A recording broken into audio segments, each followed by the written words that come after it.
Gooning until 36 months.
Two, hello.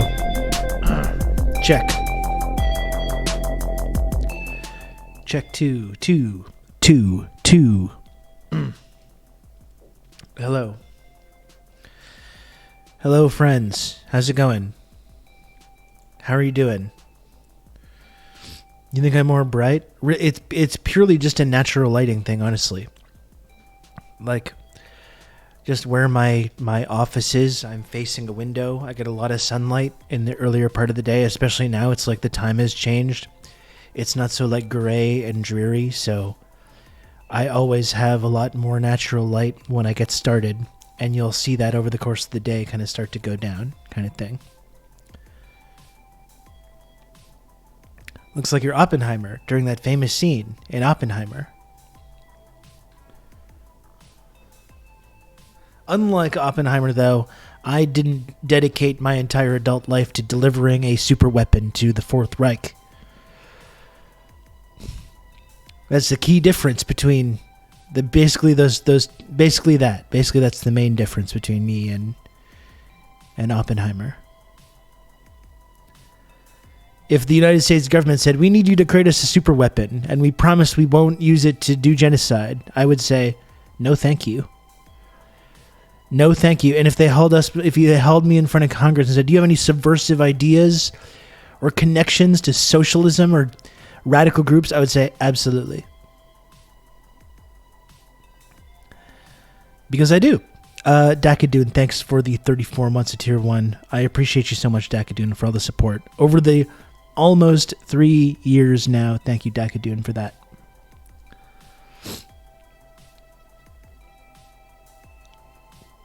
Oh, how's it going? How's everyone doing? I'm late, but sometimes I'm late and I was not productive before getting here. I've been busy this morning though. I've been grinding. I've been hustling and grinding. This morning, I finished up editing my podcast with Vijay Prashad. I took our conversation with Vijay and turned that into a podcast episode, a 49th Parahell episode. That just dropped. I recorded and edited an entire episode of the Insurgents podcast with Kat Tenbarge, who's the tech reporter for NBC News. I just dropped that. In fact, I encourage you to please download that if you can. How hard was it to edit the Gooning bit? I completely left it untouched. I left it totally untouched.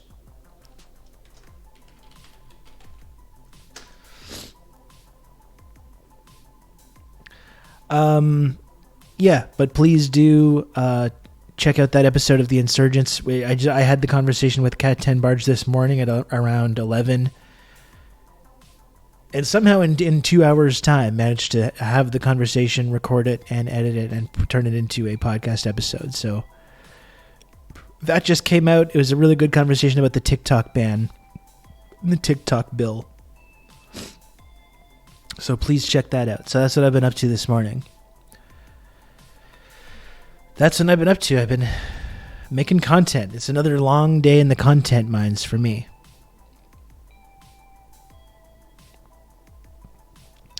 Is it possible to add volume control to Parallel and Insurgent's web versions? I don't know, Diego. I think you just have on the actual like web players. It doesn't seem like there's volume control, and there's nothing I can really do about that. So you got to control the volume on your end. I'm sorry to say. Can't believe Ken still tempts fate by showing up. He's really the nerve of that guy. The absolute nerve of that guy, I know. But, it can't be helped.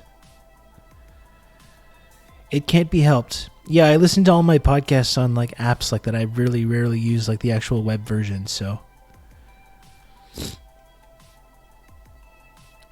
I'm going to blow my nose. I got a bit of a sinus thing today. Just one sec. I'll be right back.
God damn it. God damn it. I woke up with the sinus thing too. Yeah, I'm Joe. I'm feeling a little under the weather. Might be coming down with something. Woke up today with a bit of a sore throat. A little bit of congestion. Hopefully it's nothing too serious. And yeah, Kijiji, it was a good run. We spread some democracy. I don't know if I tried to pass those like goals or whatever, the daily goals with the turning on those Terminid tower things, but I don't know if it worked, but we still had a good time. It was good.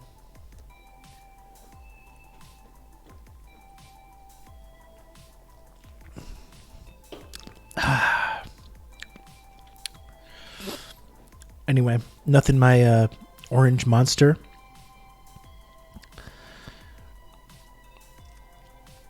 Can't fix. Drink plenty of fluids and rest. Well, Orange Monster. Orange Monster, that's what they called the former president of the United States. Donald Trump. They called him an Orange Monster.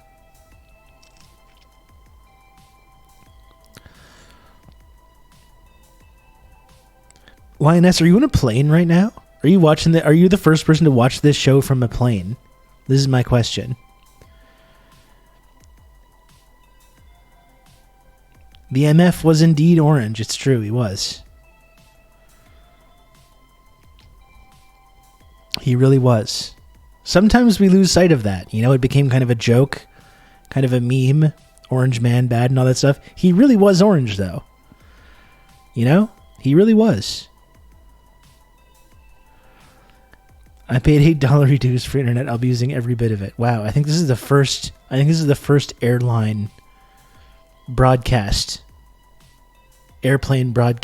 of this program. That's very exciting.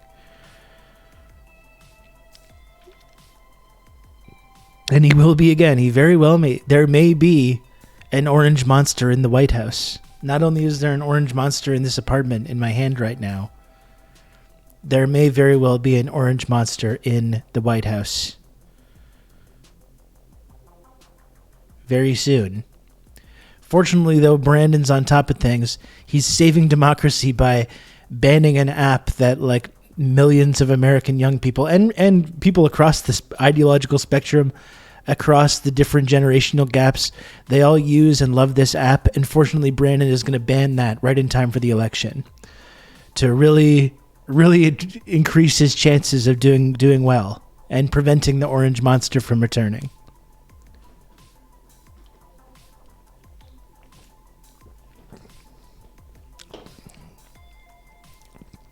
Jesus, Marty, that's a comment that raises more questions than it answers. I'll tell you that much.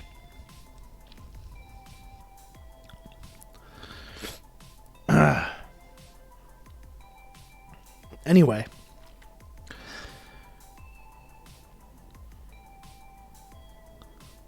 All Trump has to do is say we'll unban TikTok and he'll sweep the nation. This is what I was talking about. Like, it's giving a gift to these people.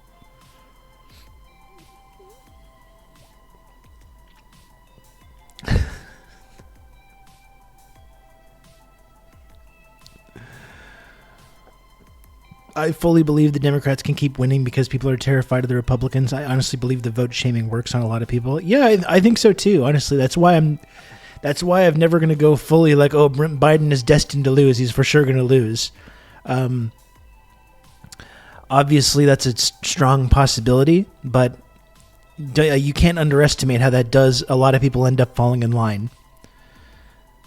A lot of people do end up falling in line. And you know what? Republicans are, they ask it, they like bring it on themselves as well. They're out there trying to like banning abortion and banning like IVF and like just acting like total psychos.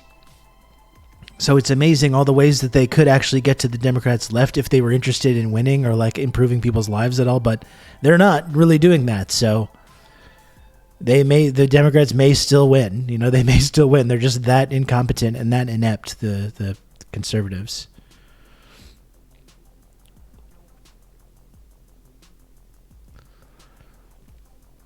He also skipped my comment asking for recommendations of other Monster flavors besides White Ultra and Tequila Sunrise or whatever it's called. I like the gold one, the pineapple one. I've been having that lately, and that's quite nice. It's very refreshing. I would recommend that. In fact, it would be kind of nice to turn that into an actual drink. You know, maybe mix some vodka in with that. Little vodka, pineapple, some little juice, something. That would be nice. Who needs cocaine anymore? Who needs uppers anymore? Who needs stimulants? Just drink 2 or 3 of those and you're going to be doing great. You're going to be doing very well.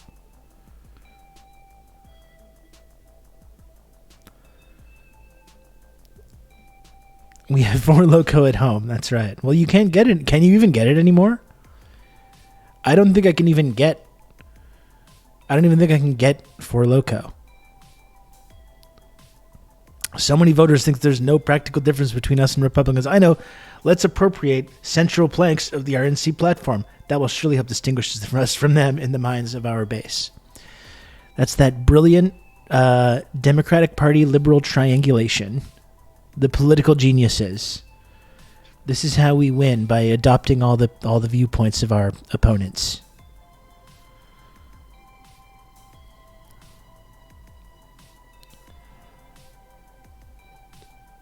Four Locos still around, but they removed the caffeine. It's like 3 Locos now. Oh my. So what even is it then if they removed the caffeine? That was the whole appeal. That was the whole thing.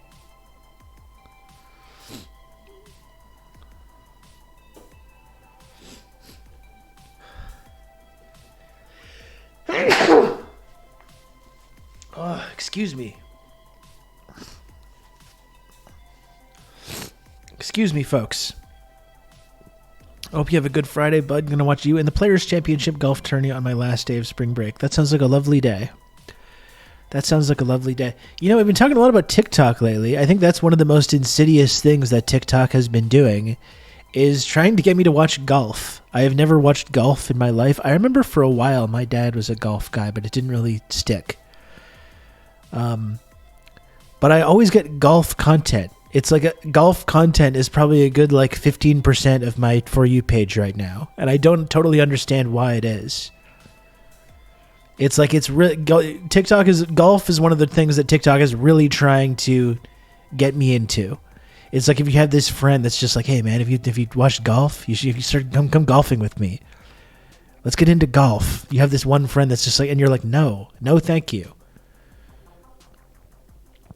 Hitting balls at the range is pretty cool. Yeah, I imagine that would be satisfying. You know, I see I see the appeal, I guess. I just, when you think about the cultural and class aspects of golf and the environmental aspects, it just seems like maybe something that should be banned, even if in and of itself it's a fairly harmless pastime, I think. But yeah, I don't think I'm going to start going golfing. Like that's the whole thing. People talk about TikTok trying to bring down whatever pipelines. It's cold plunges as well. Cold plunges, golf, carnivore diets. You know, this is the kind of person TikTok wants me to be. They want TikTok. That TikTok algorithm is really trying to make me into a carnivore diet, cold plunge golf guy. They want me to wake up in the morning, do a cold plunge, eat nothing but like raw hamburger, and go golfing. I think if I was just listening to my TikTok algorithm and making lifestyle choices depending on what it was recommending to me, that's what I would be doing. They want you to join the Man Clan. I'm president of the Man Clan already, okay? I'm president of the Man Clan. You gotta climb. I got some friends that do rock climbing. It would probably be good for me to be like more physically active like that. It would probably be good for my body. You know, I'm always fucking sitting in this chair, just destroying my body. So it would probably be good for me to do. So become a Joe Rogan listener. Yeah, and there's a lot of that kind of content on there as well.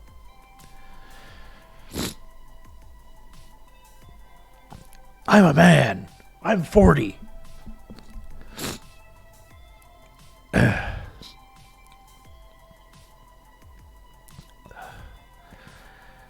Yeah, that's what TikTok wants me to be into. And then I get other sports stuff. I get lots of hoops content. I get a lot of wrestling content. I get like music, synth stuff. A lot of food stuff.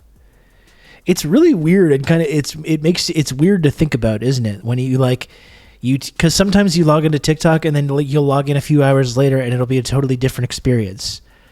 That's always painful too. At night sometimes it's like, oh, I could use a kind of snack, and then TikTok just shows you video after video of like the most delicious food imaginable. And it's just like you're in your apartment just scrolling through and just looking at the most delicious looking food you can possibly think of. And it's just like, why are you doing this to me? Why are you doing this to me, TikTok? God damn.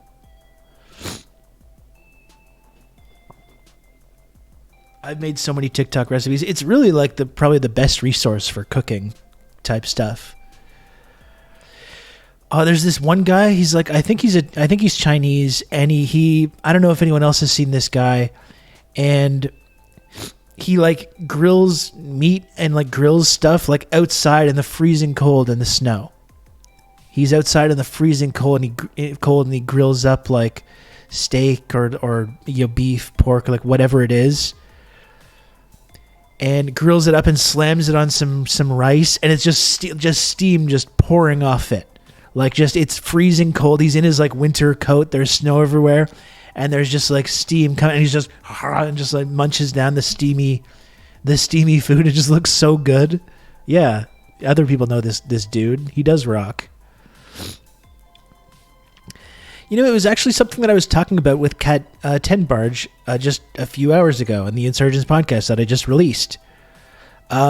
And when it comes to this idea of like TikTok, Chinese influence and everything like that, I was saying like of all the time I've been using TikTok, I never see, I seek out this kind of content elsewhere because I'm interested in it, but I never see like Wang Yi or some other like representative of the CPC talking about, you know, the benefits of the Belt and Road Initiative or anything like that. I don't see actual Chinese propaganda.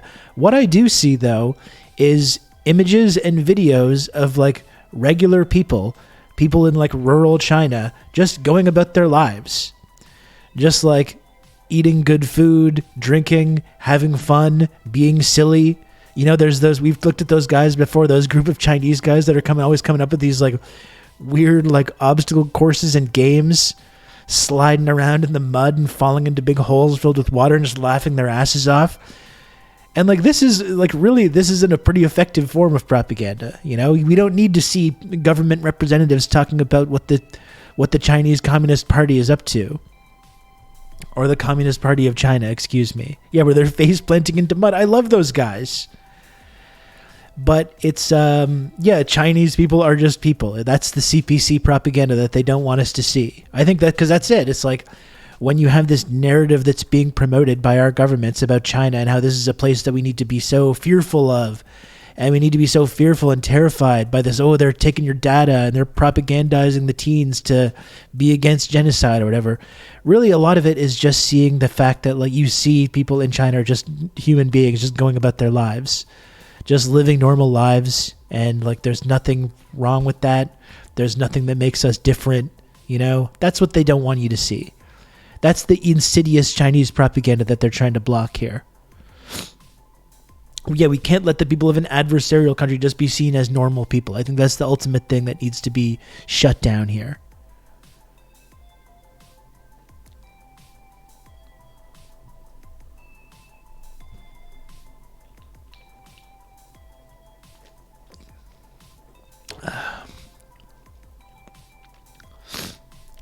I love that guy grilling the meat out in the snow, though.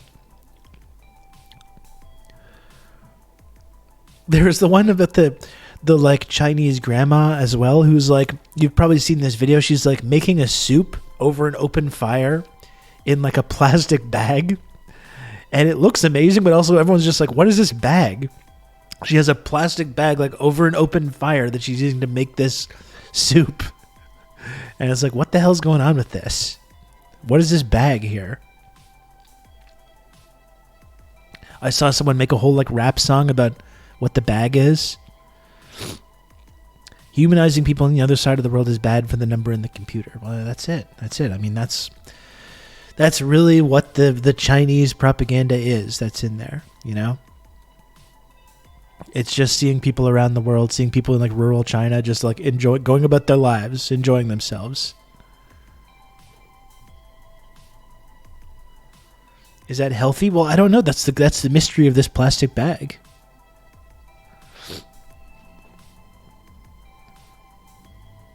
That's the mystery.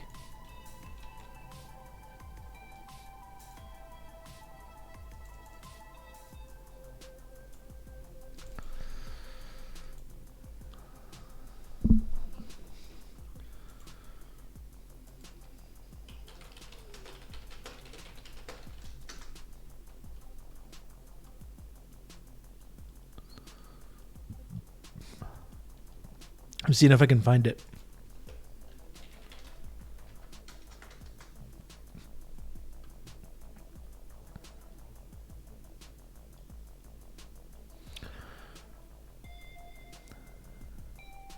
Yeah, this lady. Do you know what I like too? The images of making that soup, making those like stirring those big like vats full of soup with like tallow and all the different spices and stuff with the epic music playing in the background. No, not that. We don't want that. We don't want that. I was showing you this.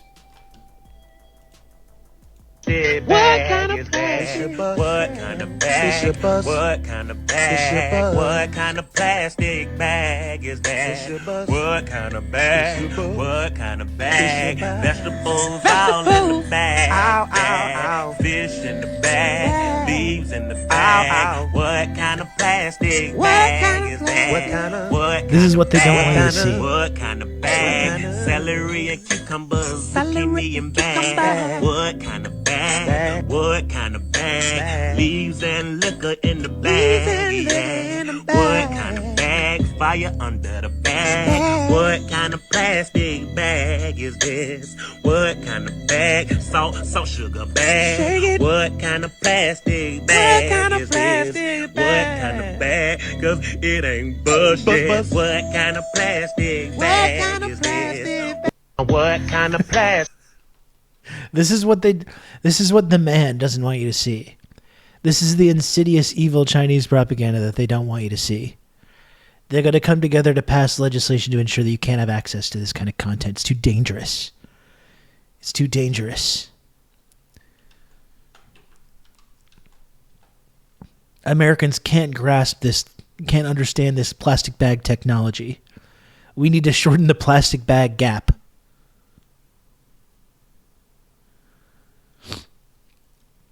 Grandma does need a pot. It's true. Yeah.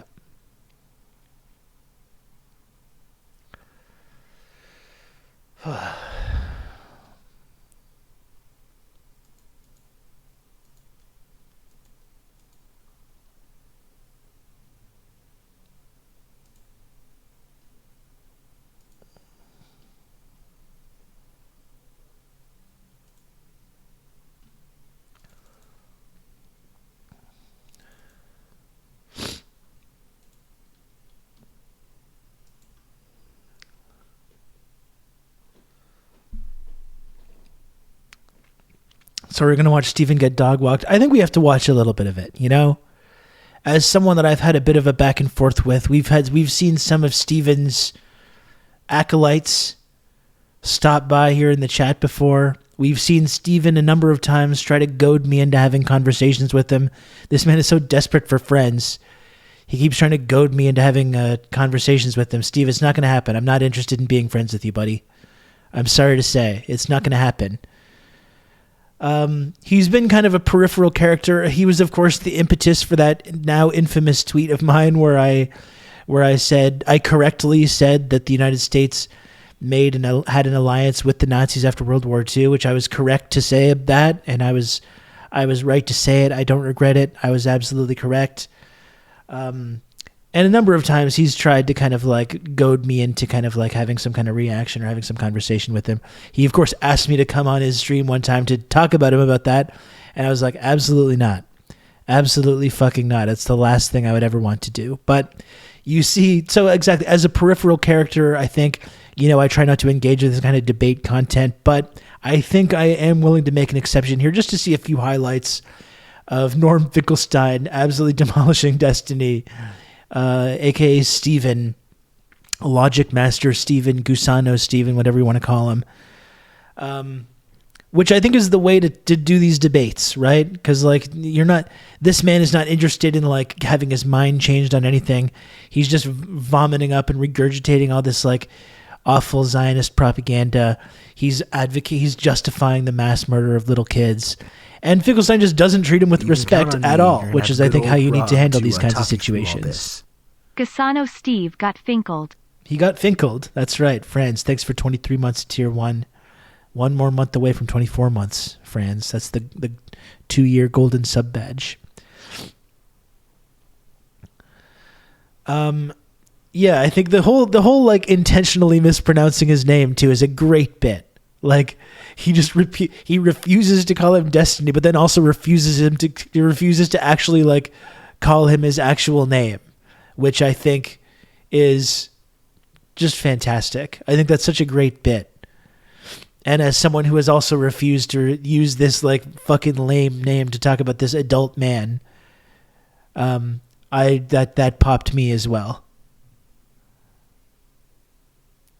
So we don't need to get into it right away. We can hang it. We can chit chat a little bit longer, but I do think we have to watch a few of the highlights of this.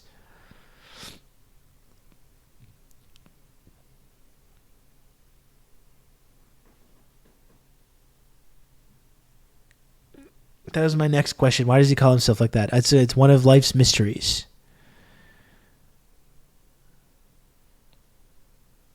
It's one of life's mysteries. We don't know. And just talking about like the acolytes, like the fact that his fans or whatever have like caused so much problems. A few of them have tried to come in here and fuck with us. Usually it's not that big of a deal, but like there's really people that like really like this guy. And that to me is depressing, you know? I'm very proud to have the platform that I do. I'm really proud that I'm able to make a little bit of a living doing kind of like commentary or analysis or whatever it is the fuck that I do on here. But I gotta say it's frustrating. It is very frustrating to see like people like that rising to the top and developing these big platforms and earning big livings from it. I mean, I must say it's really frustrating. And the fact that there's people that like listen to this guy and support him and go and harass other people We like some of our colleagues and friends have been banned from this platform, partially because his fans have like come after them and like taken the things that they've said out of context, and like, you know, it's really absurd. And I think it's like it's depressing to me that this fucking guy has people out there that are so like hanging on every word that he says. They're out there like you know, harassing people that he disagrees with. They freak out constantly about Hassan as well. Just really, it's just depressing to me. It's just depressing to me, you know? And so that's why I think we do need to that's why we do need to spend some time today, I think, watching this man just totally humiliate himself.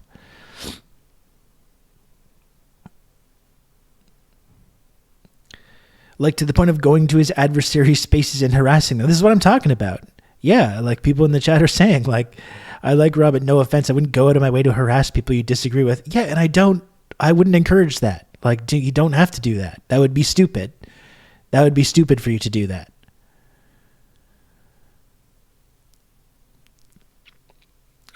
It's absurd, you know? It's because his fans are children. Well, that's the depressing thing, because he's out there like, you know, justifying right now mass murder. Like, he's out there justifying, and he's got this audience for whatever reason that is plugged into what he says. And, you know, he's really just an awful, shitty person with bad ideas. And like we've talked about, he doesn't even believe in anything, right? He doesn't even actually believe in anything. He doesn't have actual principles. It's purely based on like what his online enemies, what triggers them. You know, it just being an annoying dipshit contrarian that supports whatever the sort of like establishment of the United States of America says they should support. And just like entirely, it's an ideology such as it is that's based entirely on just like owning people to your left online that like you don't like or whatever. He's a wind-up merchant, and he's not even particularly good at it either. I mean, that's why I just finally had to block him the other day, you know? When I saw him memeing about Aaron Bushnell and mocking Aaron Bushnell, who like fucking, you know, I just thought that was just so gross. And like, what do you even fucking say about that? You know, and I found myself like, oh, I'm going to get the quote tweet. I'm going to quote tweet him. I'm going to reply or dunk or whatever. And then I was just like, why? Why would I do this? What's the point of doing this? You know, it's just totally pointless. It's like rubbernecking around a high school cafeteria fight. Yeah, it is pathetic. It is really pathetic. Why respond to Kautsky? I mean, this is the man himself. We gotta follow his lead on these kind of things. And that's why I appreciate at least Norman Finkelstein is not really interested in trying to like change his mind on anything or trying to have an actual intelligent conversation with him. He treats him with total contempt the entire time, which is, I think, the way that you got to do these kinds of things.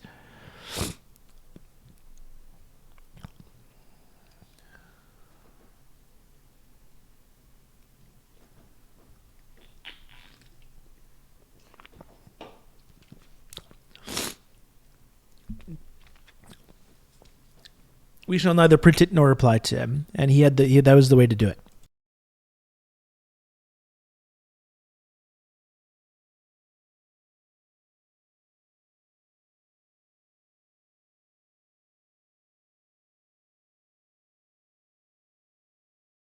Oh, excuse me.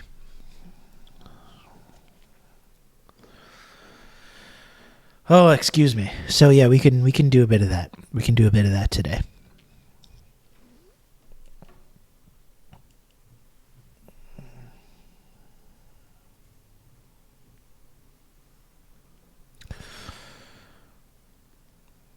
Is there anything else? Like I said, we were going to do more chit chat before that, but now it feels like we're talking about it, doesn't it? Now it feels like we're talking about it.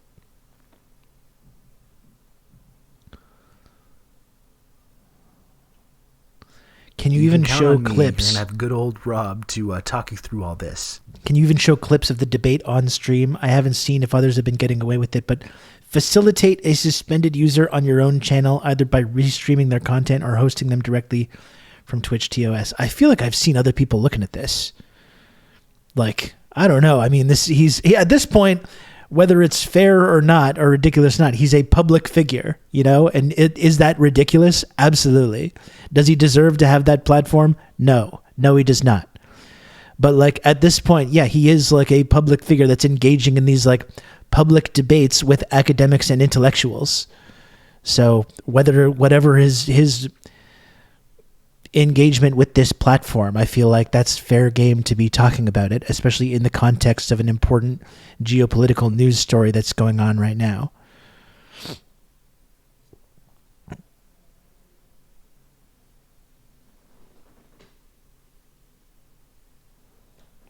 I don't think Trump is banned from Twitch. I don't think Trump is on Twitch. Maybe he should be, though.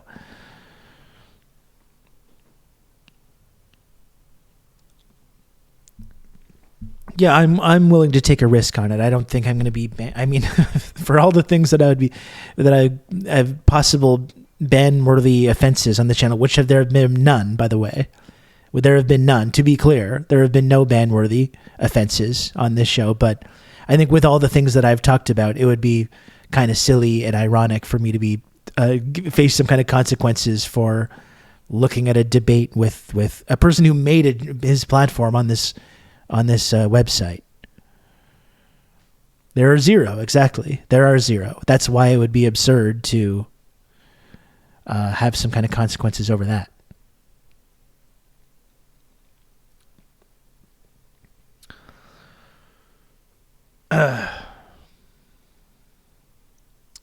So we'll see. Well, but like I think we can take a look at that. I mean, why not?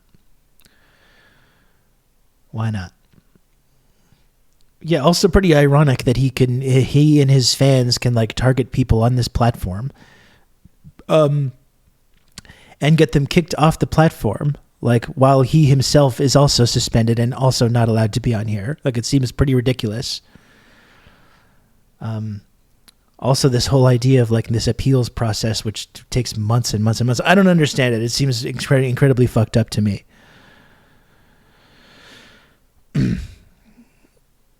Let's be clear. I'm watching this debate for Norm, not for Gusano Steve. Well, exactly. Like I'm pure. This is purely an exercise in watching someone that I think is a detestable person who I don't like be embarrassed and humiliated.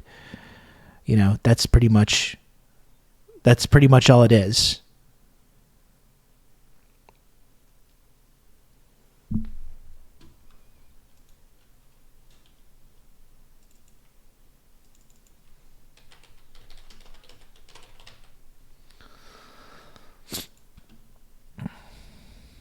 This is some guy, Rob Russo, some leftist based in Canada. I was turned on to this sick individual, and I found this. Left Flank Vets, thank you for the raid. I appreciate it a lot.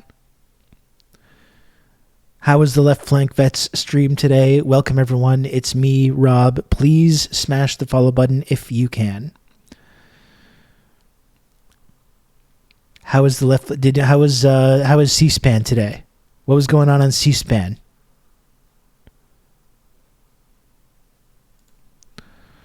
You know what? I think this is even a better title.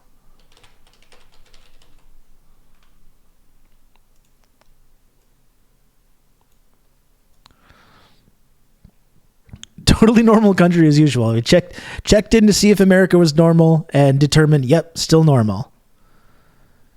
Still normal. Doing very well. Everything going great. Twitch has indefinitely banned former President Donald Trump from his platform. Okay.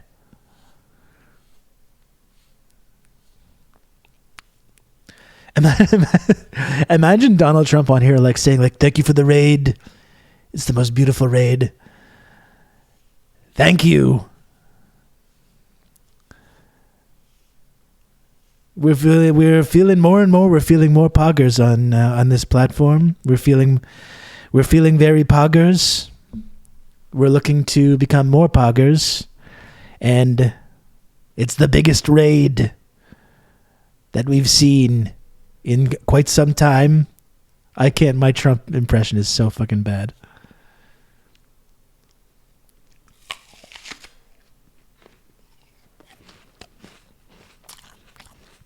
We love our lurkers, folks.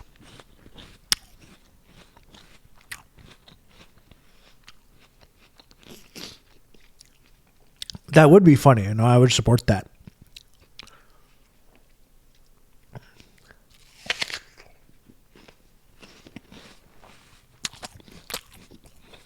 If he had just stepped down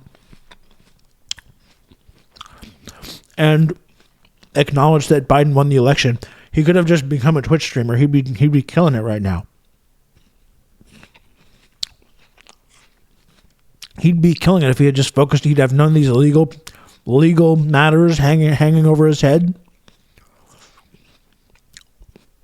He'd be raking in subs right now. He missed a chance to pivot.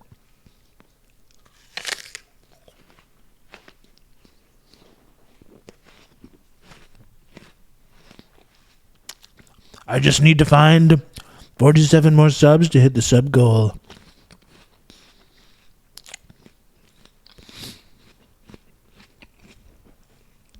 If you're a true patriot, please subscribe. Help me hit the sub goal. It'll be a beautiful sub goal. It's one of the best deals we've ever had. It's one of the best deals we've ever had.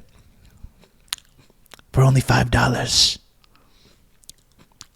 Get all the emotes. The beautiful tiny little images.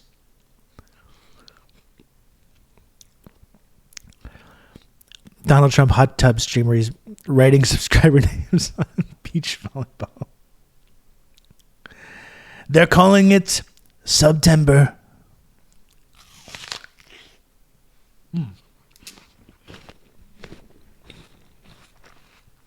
I just almost ate the sticker. In fact, you could argue that I did eat it. That's good.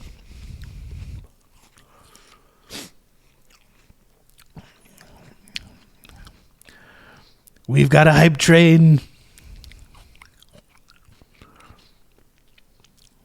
He came up with September. That's right. Your Trump is getting better. I feel like it's not. I don't know. I'm really trying. There's some people that have just totally nailed it now. And I feel like I'm way behind.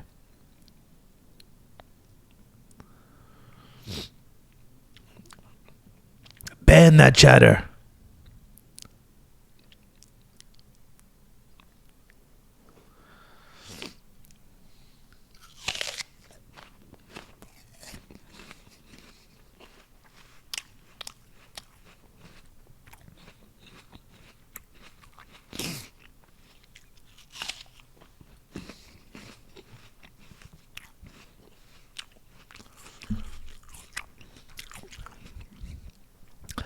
Folks, remember, if you do want to subscribe to this program, I'm taking a moment. This is me. This is Rob. I know I expertly mimicked former President Donald Trump. You know, he's not the only white monster. Fuck. He's not the only orange monster. What? It's orange. How did I fuck that up? He's not the only orange monster in the room right now, okay? God damn. But if you do want to support this content, Donald Trump doesn't need your help, okay? He's doing fine. Donald Trump is doing fine. You know who's not doing fine? Me, the person you're looking at right now. Okay, I got a real life. I got real problems. And I need your help to be able to put on this show each and every day. Now, many of you seem to enjoy this program. You tune in day after day to TRRS, and I appreciate it. But the only way that I'm able to do this show each and every day, folks, excuse me, is if I make the little number at the bottom of the screen go up. So if you can, please do subscribe to this show. $5 a month. Get all the tiny little images. Join the community. You can get in at the base level of the Friendship Triangle system. You can move up and down through the Chaos Zone into the Elite tier by supporting the show and gifting subs. Please subscribe if you can. I've been trying to hit my sub goal each and every day this week, and I've been successful in that so far. We got one final day, one final push to make it through the week. So if you can, please do support this program by subscribing. I really do appreciate it a whole lot if you can do that. Obama should be on Twitch as well. He's already a podcaster. He might as well. I want to be very clear. We need to meet the sub goal.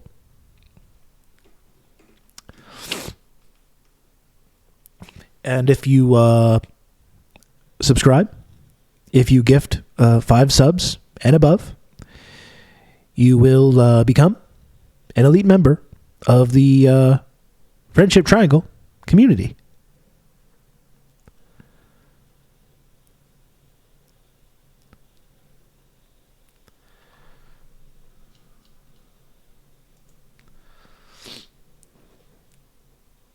If we hit 50 subs, travel to karaoke to a song in only Trump voice, that would be hard.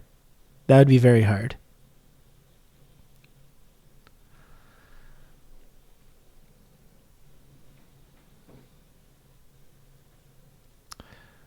That would be very tricky.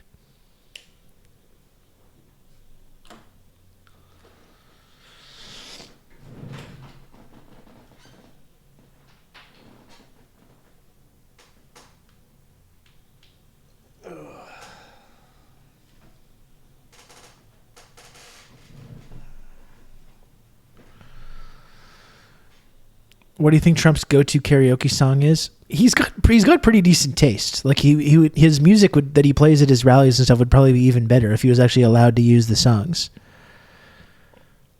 What was the song that he's always playing that seems like this weird mix? It's not My Way by Frank Sinatra, but it's something like that. It's from Cats. Yeah, Memories.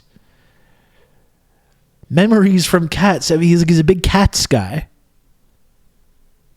He is a big one, obviously YMCA as well. His weird dancing to YMCA is one of the most endearing things about him. It's one of the most humanizing things about him. The double jerk-off dance that we know and love. I would say, imagine Trump doing Memories from Cats, though. That would be fantastic. You're telling me you wouldn't want to watch that?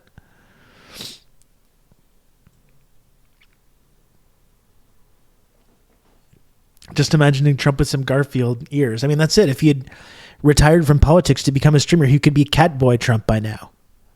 Imagine that. Folks, more and more people are saying, meow, it's me, Catboy Trump. They're calling me Catboy Donald.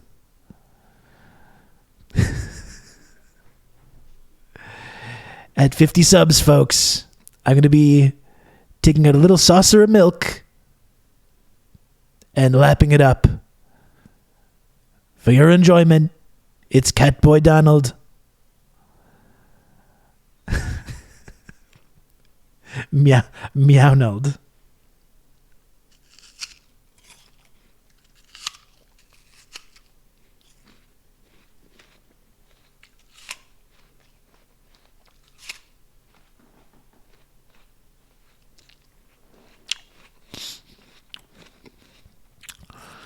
Would this be a VTuber Catboy Donald? I don't think he would be full VTuber, but I'm imagining Trump like with the physical cat ears, but also with like a filter that makes his cheeks all rosy and has a little like bean nose with the whiskers and stuff.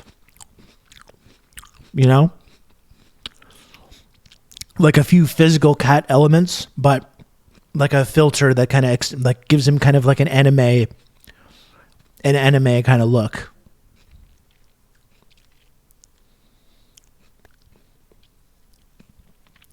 Imagine being a streamer wearing cat ears, an adult man. Ridiculous.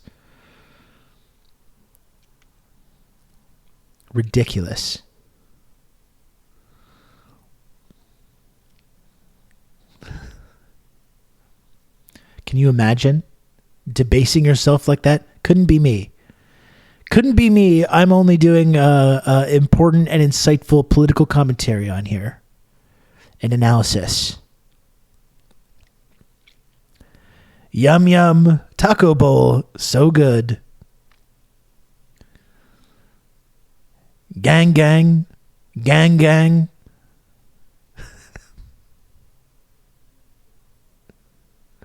Would Trump do gaming streams? It would honestly be endearing to see him doing, like, playing the Switch with Barron.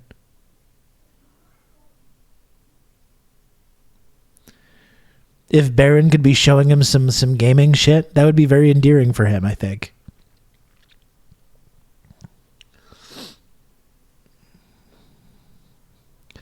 Isn't Barron like 30? No, he's not 30, but I think he's like 30 feet tall. Have you seen this guy? This motherfucker is insanely tall now. He's like 7 foot tall. I want to see them play Mario Kart. See, this is the thing. Trump could do this. People would like him again. It would be totally harmless. He wouldn't be like harming anybody. And he could just be like sit there in his little corner and he would probably be happier like that. You know what I mean?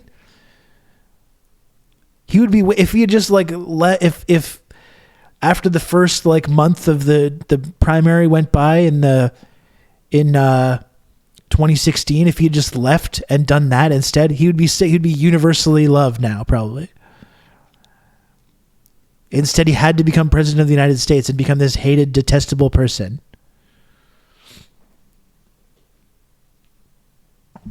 Yeah, 6'7" in Slovenia. Someone get this man on the court, for sure.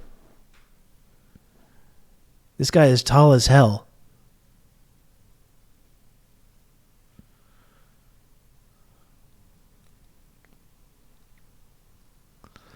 Trump would hell dive at the worst loadout you've seen in your life. Yeah. What would Trump's hell diver's loadout be?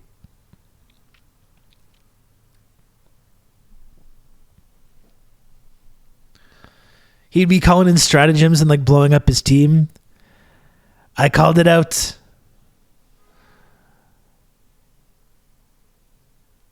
I called it out and it's not my responsibility.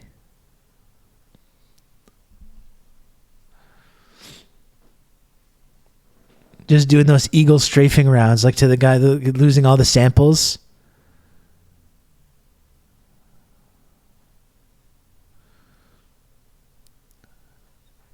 Just squad wiping his own team. They lose all the samples on the way out.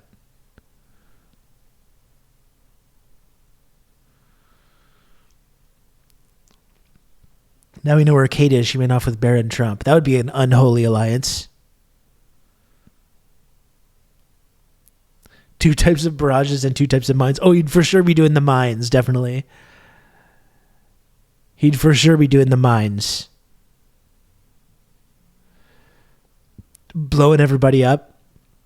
Blow himself up with the mines, then blame everyone else on the team. You can count on me. You're going to have good old Rob to talk you through all this.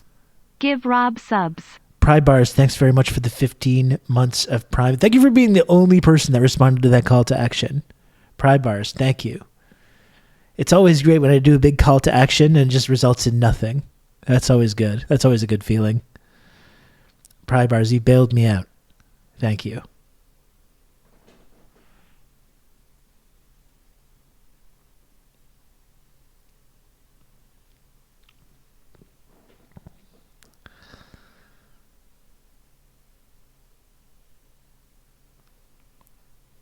Orbital, that's what I mean. Orbital airstrikes all the time on his teammates. That's right. That's exactly right.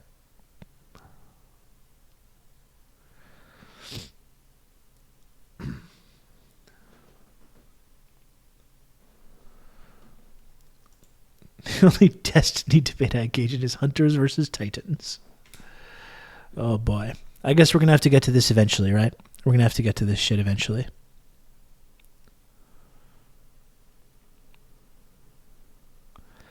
Trump trying to rotate the satellite and just not able to get it. Yeah, calling in the evac, and he can't. He keeps messing up the sequence. He was messing up the keyboard sequence.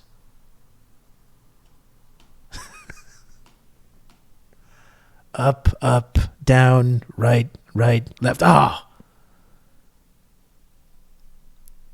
Getting overrun with bugs or bots or whatever.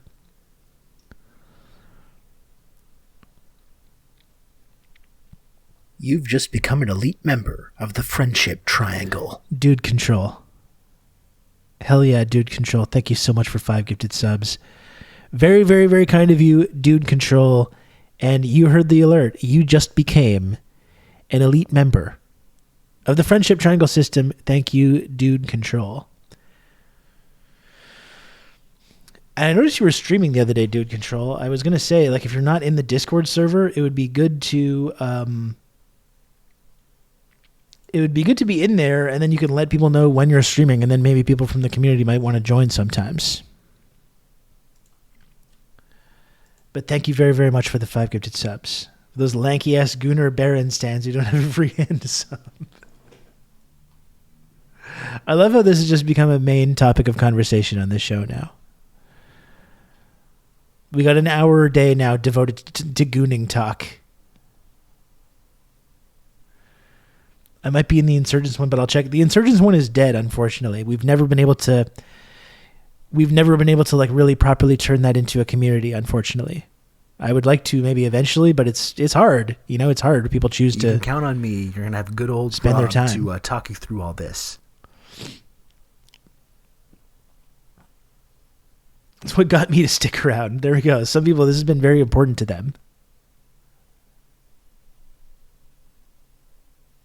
Thank you, Risk Inverse, for the gifted sub as well. Thanks, Risk Inverse. Thank you for that. Have you already forgotten about Kate? I kind of did, honestly. I kind of lost it. It was like a day or two where I was kind of thinking about it and thought it was funny, and now I'm kind of over it. I'm not really thinking about it anymore. Did we talk about it yet? What are we talking about here, Marina? I was going to look at some of the highlights of the debate massacre.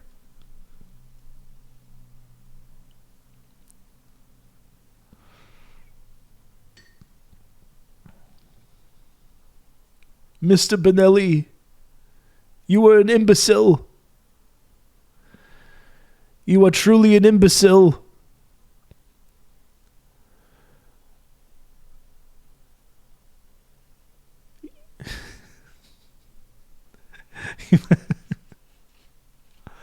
I almost envy the fact that you go through your life living in this shroud of intense ignorance.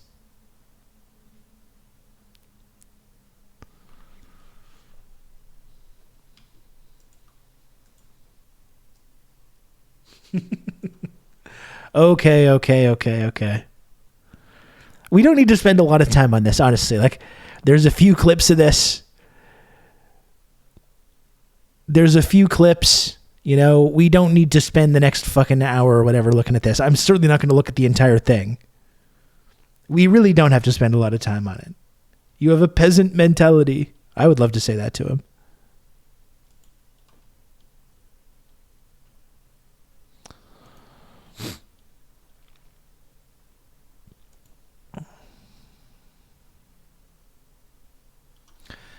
Remember when he debated Professor Wolf on socialism, and Wolf had to literally define what socialism is to Destiny? Absurd that people take him seriously. I mean, it is absurd. It is absurd. He's not a smart... He's a really rare combination of evil and stupid. I think he's a genuinely depraved and evil person, and also just a huge dumbass. You know, and we talked about it back in like years ago, with this whole thing about the Nazis and World War II and stuff, and all his fans, like, well, technically, you know, that was the whole response to that whole comment. The United States made an alliance with the Nazis after World War II. Well, didn't you know that the Nazis ceased to exist after World War II? And it's like, this is what passes for like some kind of intellectual debate here, you know? And you can talk about Operation Sunrise and Operation Paperclip and like all these Nazis and going put back in charge in West Germany, Gladio, the CIA, all this stuff. And it's just like, well, so the Nazis ceased to exist as a political party after this date. And like, that's all they fucking care about. Just being pedantic and like looking at an article in Wikipedia and saying like it says the Nazi party ceased to exist on this specific date. And if you say that they existed after that, you're factually incorrect, sir. Like, it's just, it's so stupid. Just the formation and existence of NATO. Exactly. There's no, and that's why I was like, I'm not going to go debate this fucking guy. Because I could say all of this stuff. I could go and sit there on Steven's stupid stream and talk about NATO and Operation Sunrise and NASA and Operation Paperclip and all this stuff. But like, it wouldn't matter. It doesn't matter. They're not in any of these stupid debate arenas. They're not interested in having their minds changed, you know? They're not interested in having their minds changed. They're interested in having like scoring some points in some imaginary kind of sport that they've made up. This pedantic exercise in like mental masturbation. As a lawyer brain debate pervert, this is like so funny to me. Mr. Bono, like I was saying before, Marina, the whole shtick of not only refusing to call him Destiny, but also intentionally, continually getting his actual name wrong is so fantastic. It's so great. Anyway, let's take a look at some of this.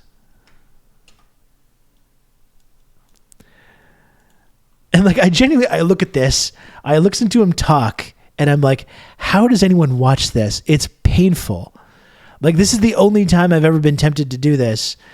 The only other time I can think about, I can remember wanting to look at that was when Jack Allison talked to him, which was one of the most uncomfortable things that I've ever seen.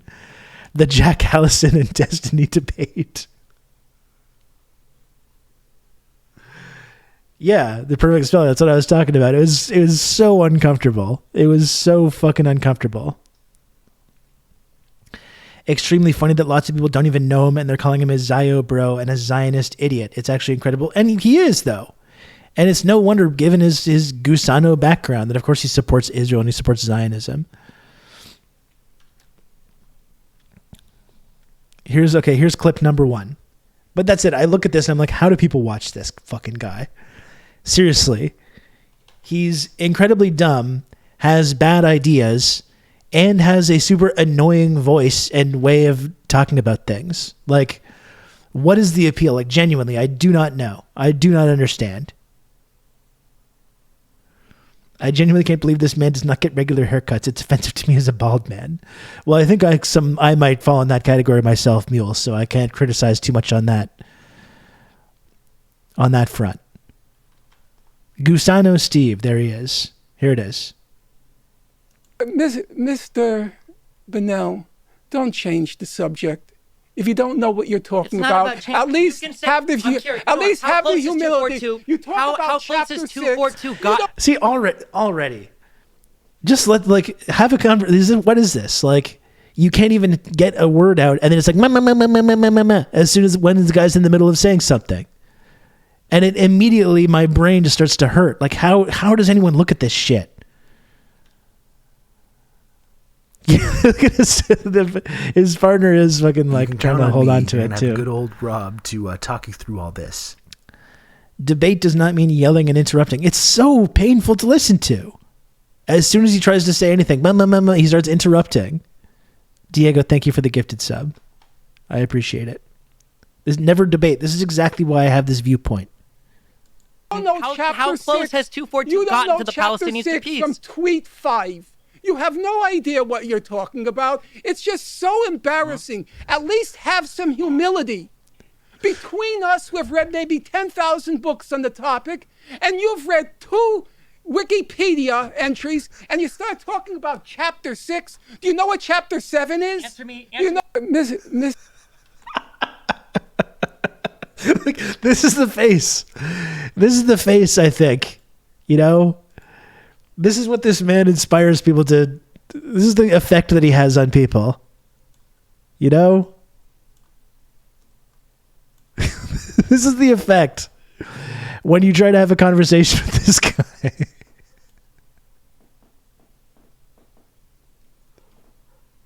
This is what it makes you. This is what he makes you do. This is what he makes your brain do. That's why. That's why I appreciate that Norman Finkelstein did this. I never like engage in this kind of debate bullshit. I really don't like it. It's not for me. I think it sucks. But this is why I wanted to look at this, because it's just entertaining. It's a great reaction image. Oh my gosh, that's funny. You're like a child that wanders into the middle of a movie. You have no frame of reference, Stephen.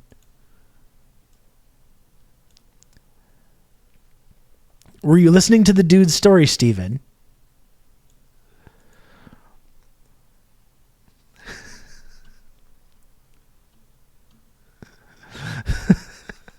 Oh my God.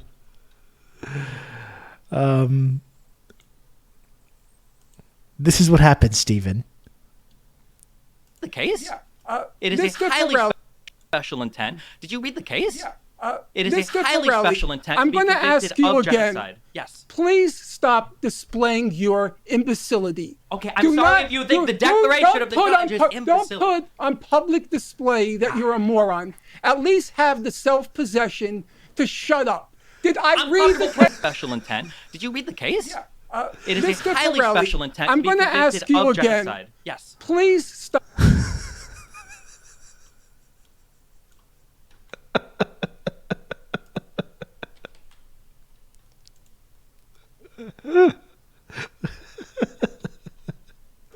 And this is it. I have nothing to add to this. I have nothing to learn from this. I purely just wanted to watch clips of Norman repeatedly humiliating this man. You're talking about at least. We've seen this one. Don't change the subject. If you don't know what you're talking about, at least have the. I'm trying to find some more.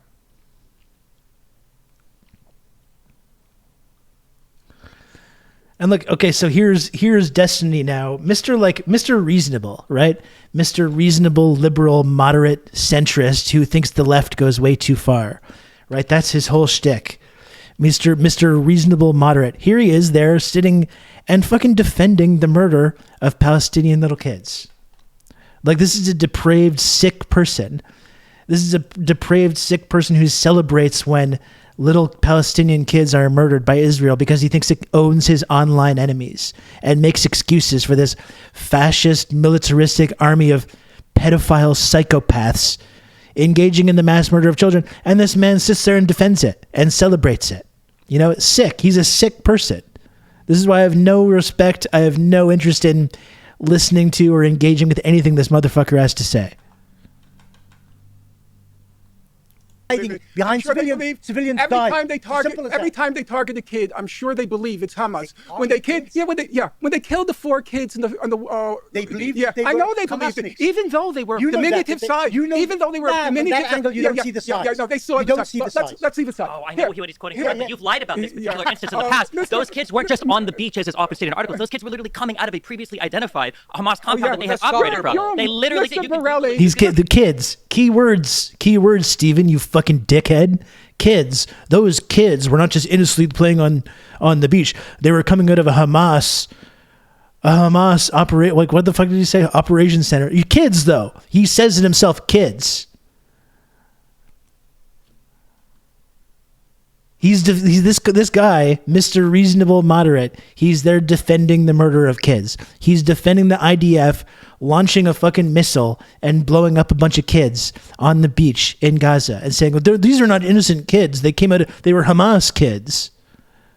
Like, you've lost your humanity. You've lost your soul. You have nothing. You're a disgraceful, nihilistic fucking person who celebrates the murder of little kids now. So you're like online fanboys will clap for you. Borelli, with all due respect, you're such a fantastic moron. It's terrifying. That wharf was filled with journalists. There were tens, scores of journalists.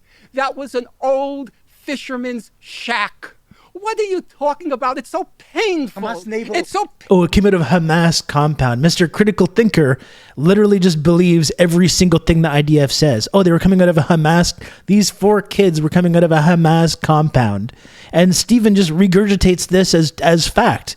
Every single thing that the United States government says or everything that the Israeli government says instantly just regurgitates it as fact with zero effort to like think critically whatsoever about whether these people might not be being totally honest. What about that?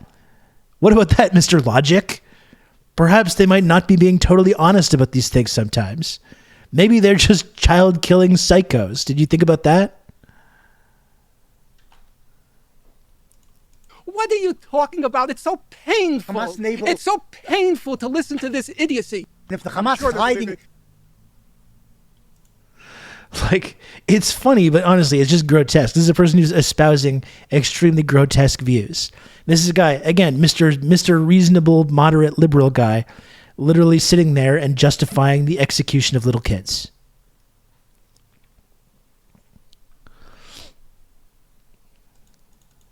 Like, that's sick.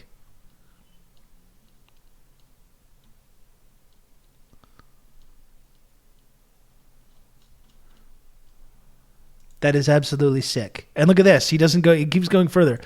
And I would like to remind you as well, this is a guy who believes in and still propagates the idea of China being a genocidal country and the Uyghur genocide. Keep that in mind, okay? Keep that in mind when you look at this clip from Stephen, who still, even recently, has talked about his belief in this Uyghur genocide that's ongoing. And here's what he views about the word genocide being used when it comes to Israel's actions in Palestine.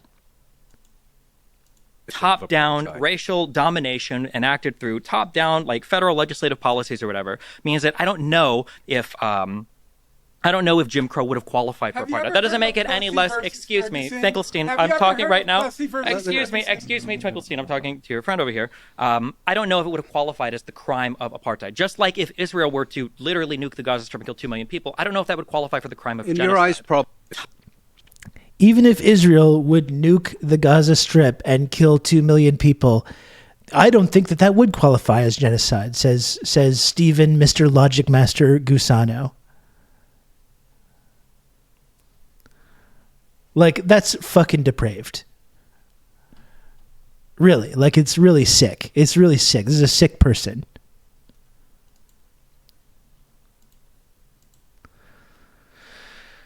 And seriously, and it's this guy's fans going out onto Twitch and like getting different content creators in trouble for like advocating for violence.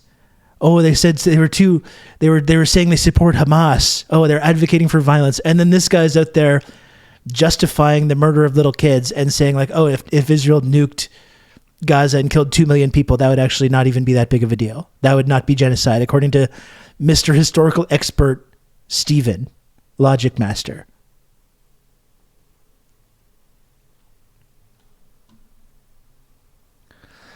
Says Stephen, I think the Palestinians should get genocided. Benelli, let's not forget he's on camera saying that and then trying to pass it off as a joke, which is like the exact same like right-wing tactic, right? Of just like, oh, I was just joking about that. It's always just a big joke. It's always just a big joke. That's how they escape culpability for any of the horrific, horrendous, disgusting views that they hold.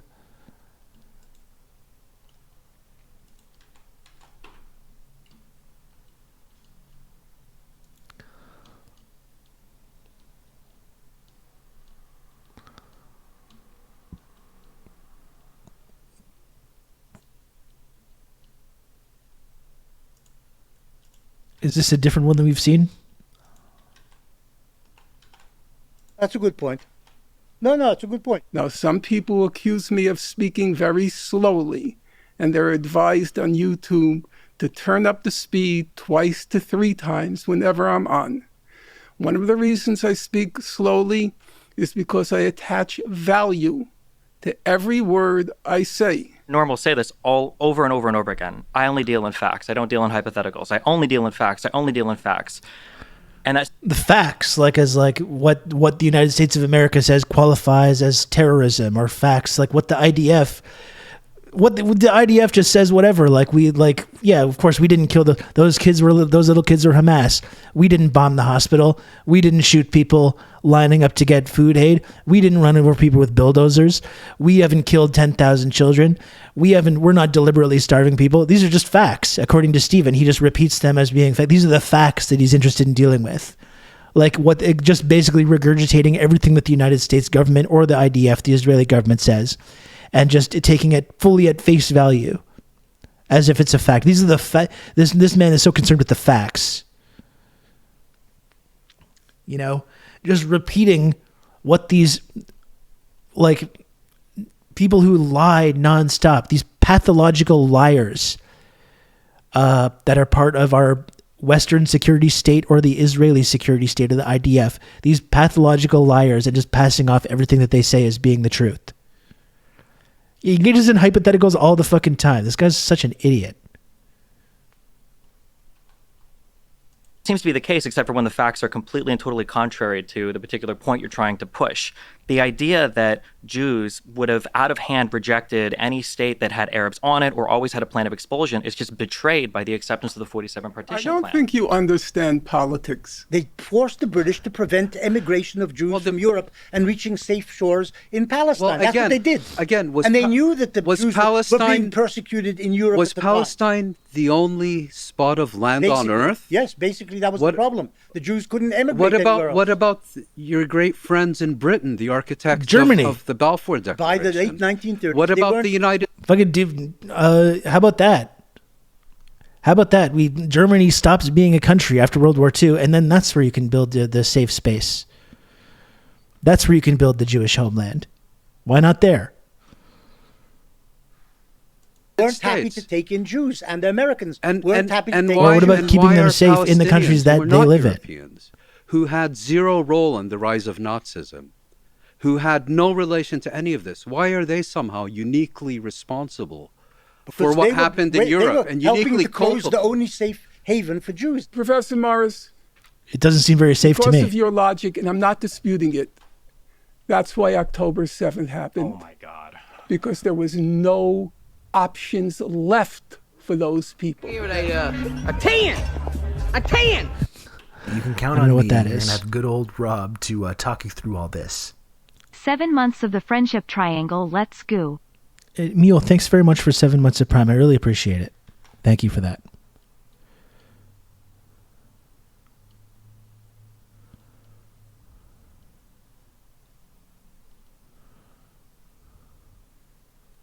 You don't understand him. That is exactly You have not read him. What he said. That is. Have we seen this one already? You have not read him. What he said. I've read him. You've read him. You don't understand him. He sits right here. Believe me, I'm a lot more literate than you, Mr. Borelli. I'm going to believe the guy that You wrote the read stuff. what Wikipedia said. That's great. I And you don't read even Benny speak Morris. Hebrew, and you call yourself an Israeli historian. We're all here on different grounds. Okay? I just want, if I can just respond. Well, no, I'm just saying that there were two tricks. That's fine. Mr. Bennell, don't change the subject. If you don't know what you're talking about, at least have the humility. You talk about how close has 242 gotten? You don't know How close has 242 gotten to the Palestinians to peace? From tweet 5. You have no idea what you're talking about. It's just so embarrassing. At least have some humility. We've seen this one, but I think it's worth watching again. I don't know. Are there even any other clips of this? Do we need to keep talking about this? Do we need to keep doing this? Are there more? I think I've gone over all the highlights that I had saved up. This is the only kind of this content that I've ever engaged with. And it is entertaining to see Norm just humiliate this fucking loser. But that should be a stream soundbite. Absolutely. Hearing his voice. Exactly.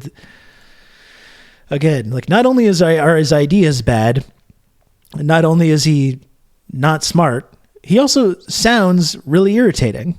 He's really got the triumvirate. It's no wonder this man makes such a great living doing this kind of stuff. It's no wonder this man is out here talking about all this stuff with his big audience. He's got the rare triumvirate of being evil and mean-spirited not intelligent, and also just sounds really annoying. How does this man do it?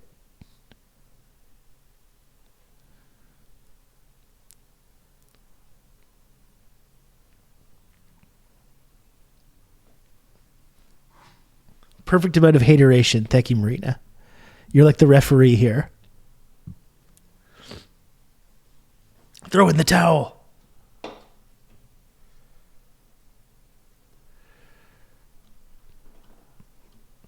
Destiny, Ben Shapiro, Jordan Peterson triumvirate. These three guys should start a podcast together, honestly. Let's get them all together.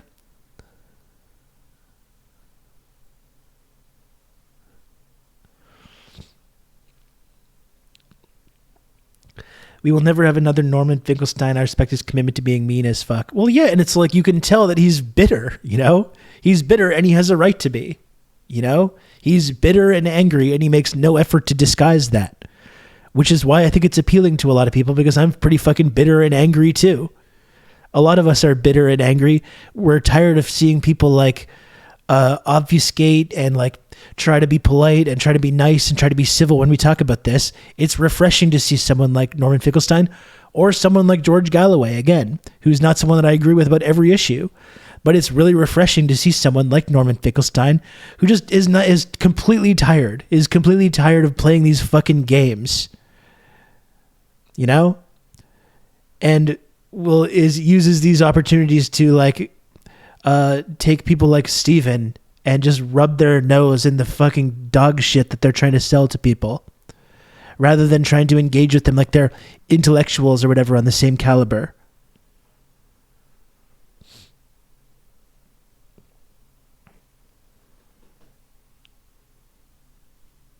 Be the bitter old man you want to see in the world. That's right.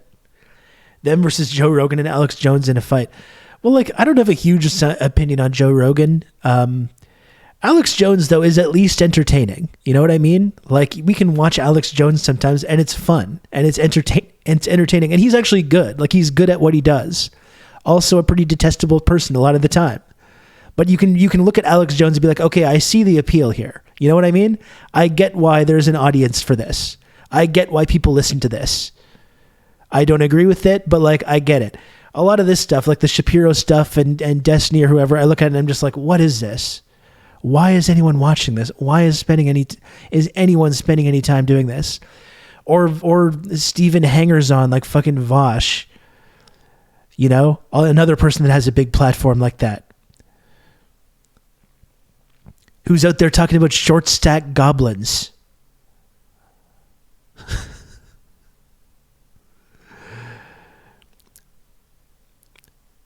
You know what you saw? I know it looks like one thing, but really it was like a short stack goblin kind of. I would think it was like a short stack, thick kind of drawing.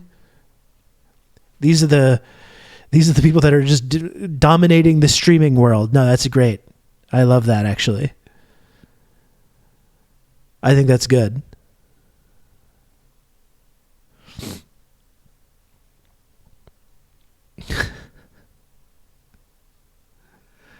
Good Lord.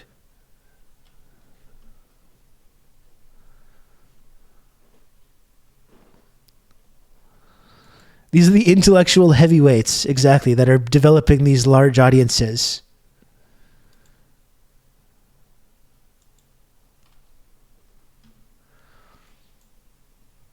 Alex Jones is at least bringing something like interesting and entertaining to the table.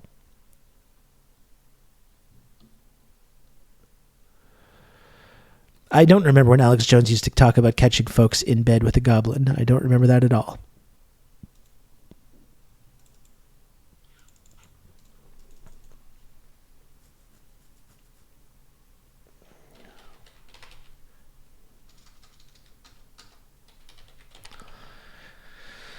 Oh, Jesus. I'm fired up, folks. I'm fired up from talking about this.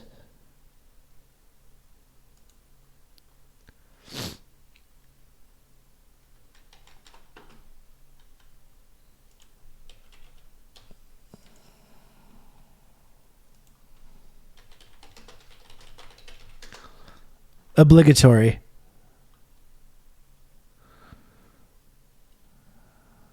How can I find it? Shit.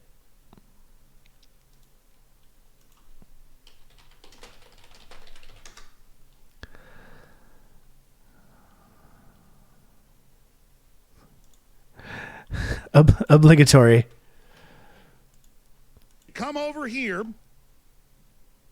and now they are the Republican Party. Hardcore Trotskyites. Hardcore. They give you the Patriot Act, everything else. I mean, we're in deep trouble. We are in deep, deep, deep, deep, deep, deep trouble. And I only wish Stalin would have got all of them. I got to be quite honest. Trotsky, these people, that's some bold statement there. Back over to take up.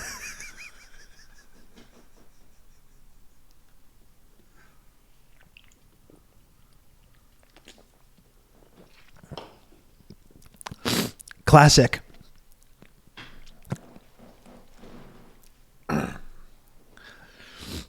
Classic.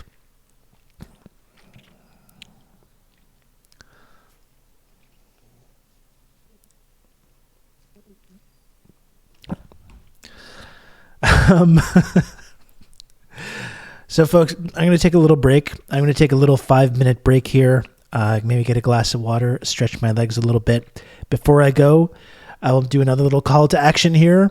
If you enjoy this program, please do subscribe if you can. Me, despite being handsome and with a non-irritating voice and having good ideas and not doing debate bullshit, you know, I'm out there in the trenches, in the content mines, rolling up my sleeves day in and day out, not getting access, probably because I don't promote these like empire narratives, whether it comes to Israel or Ukraine or any other subject, Taiwan or whatever. I'm toiling away in the trenches here on Twitch, despite being superior physically, intellectually, to a lot of these folks that we're talking about. So if you do enjoy this program, folks, it's the only way that it can stay on the air. I don't have legions of weirdos that you know, harass people that I disagree with. Maybe I should, but I don't.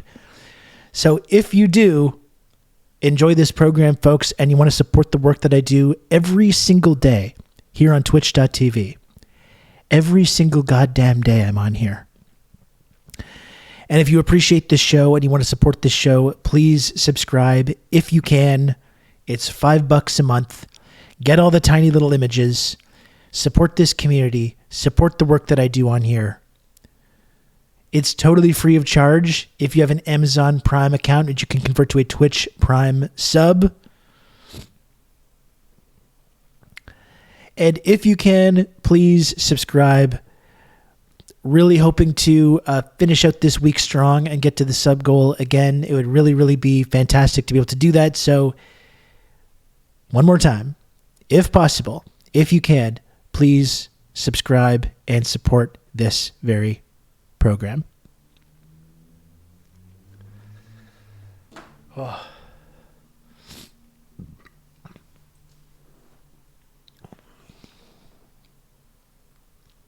I'll just wait a moment for that call to action to have an impact.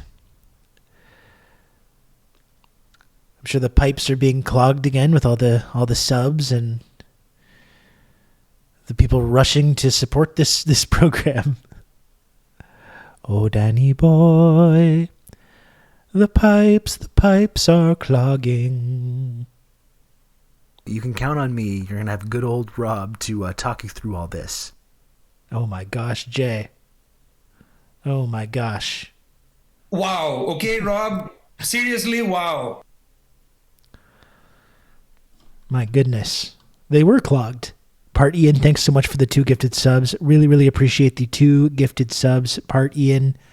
And thank you very much, Jay, for the extremely generous 10 gifted subs. That's really, really very kind of you, Jay. I really appreciate that. Thank you so much.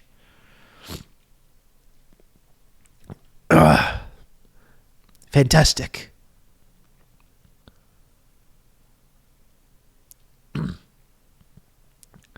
VJ was less taken aback by the Gooning question, which was a little suspicious. I think he was trying to tread carefully. I think he knew that he was trying to do whatever he can to not get clipped. Okay, Rob. Oh my gosh. Seriously, wow. Oh my gosh. This is outrageous. This is absolutely outrageous. Squatch, thank you for the 10 gifted subs. That is very, very generous, Squatch. I really appreciate it. The computer to mark up Thank you so much for all the support. account. Wow, okay, Rob. Seriously, wow. And thank you, Joe, as well for the 200 bits. Thank you, Joe. Really, really appreciate the support, folks. Really, I don't want to get too sentimental in these moments, but it does mean a whole lot to me that I get to do this show, you know? Am I a little bit jealous that some other people that I feel are beneath me, both in terms of their intellectual capacity and just overall ability to educate and inform and entertain people, have larger platforms? Am I bitter about that? Yeah, I would say I am. You know? Let's not beat around the bush here, okay? Let's not beat around the bush. I'm bitter. I am. But the very fact that I am still able to make a living from doing this show and being able to do this program each and every day, it really does mean a lot to me, and I appreciate every single person that supports this show and supports the work that I do on here.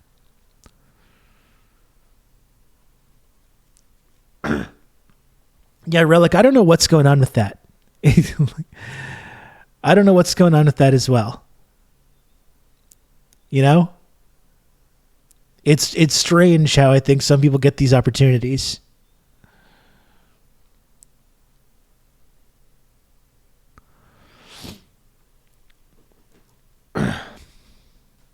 They should send me to China. Send me to DPRK.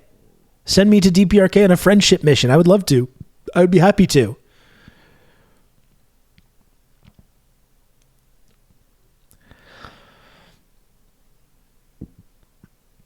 I still do intend to, one day, have a community event when we send the TRRS friendship delegation to the fine folks in the DPRK.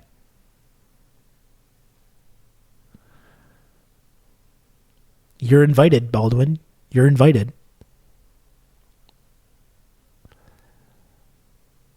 One day. Lord, I see what you've done for others, and I want that for me.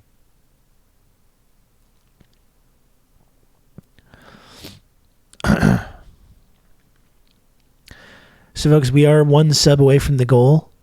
One measly sub away from the goal, and 16 subs away from singing a little song. I'll tell you one other thing that some of these debate perverts don't do. That's sing karaoke songs to entertain their audiences. That's another thing that sets me apart from some of these people, if you can call them that.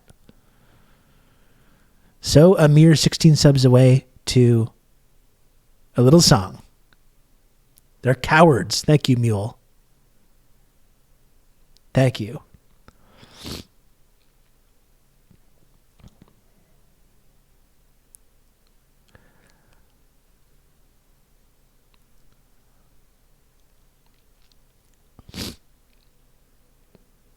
People. That's right.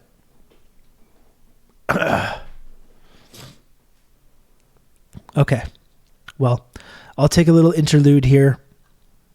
You can count on me. You're going to have good old Rob. Or will I? Because now there's a hype train starting. Even though we just got the sub goal. But thank you, Anon, for the gifted sub. I appreciate it. To mark up the size of the account. Thank you, Baldwin, for the 100 bits. The last 100 bits for Baldwin. Very, very kind of you, Baldwin. Thank you. So we do have this hype train going, folks. So now, even though we did get to the sub goal, so that's fantastic.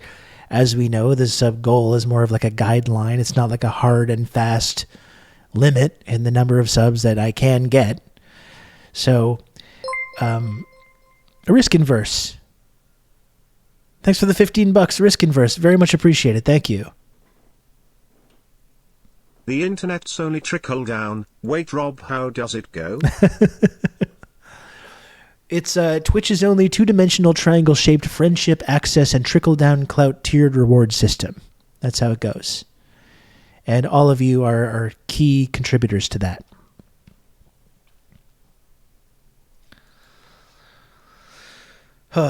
So we do have a hype train going now, folks. It's not a hard and fast rule, as I said, the 35 subs. So if you do want to continue to support the show and subscribe, you can do so. 15 subs away from singing a little song. So And you're really owning me as well. The longer people subscribe and keep this hype train going, it's owning me, because then I can't get up and go to the bathroom and, stretch my legs and get water and all that stuff.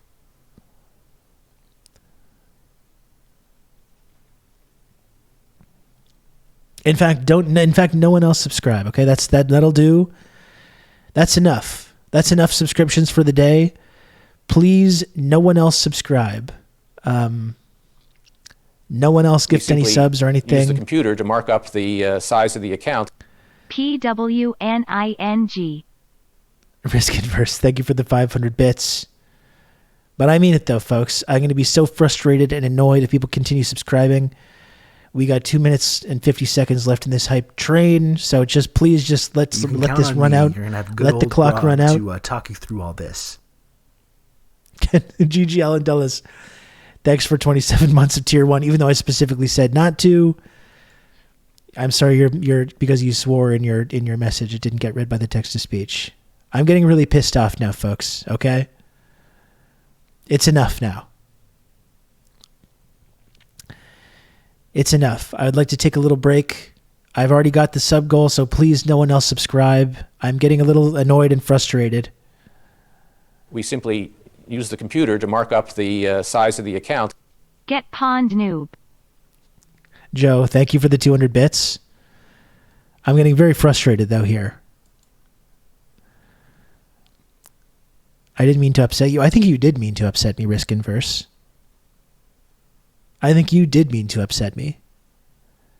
I think you're all in this. Let's be real here. Let's get serious here.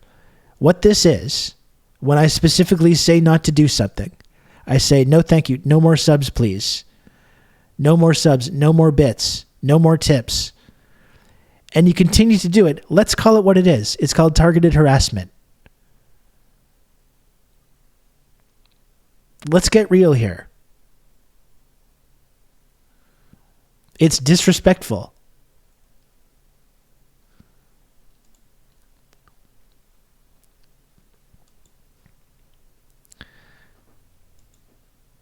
It's disrespectful and it's upsetting.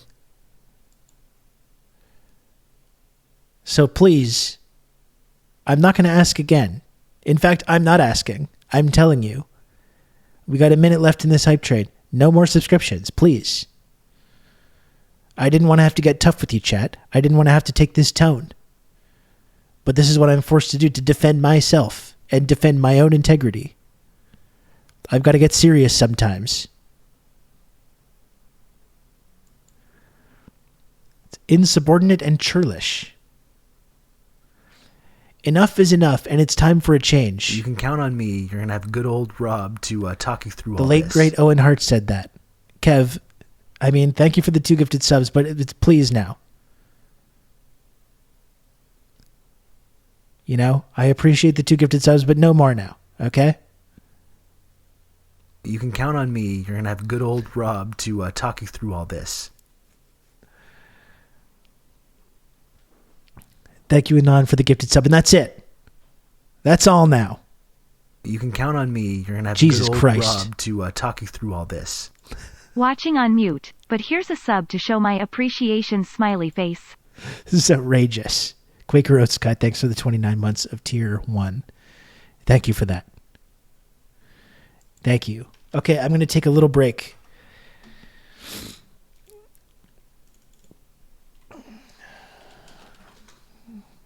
I'm going to take a little break. And please, as I mentioned the other day,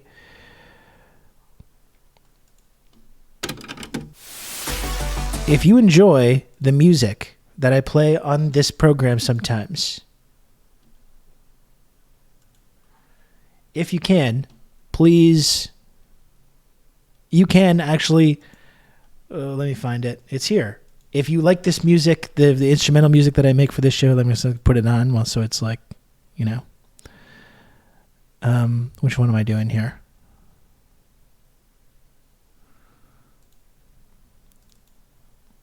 Haven't done this one for a while.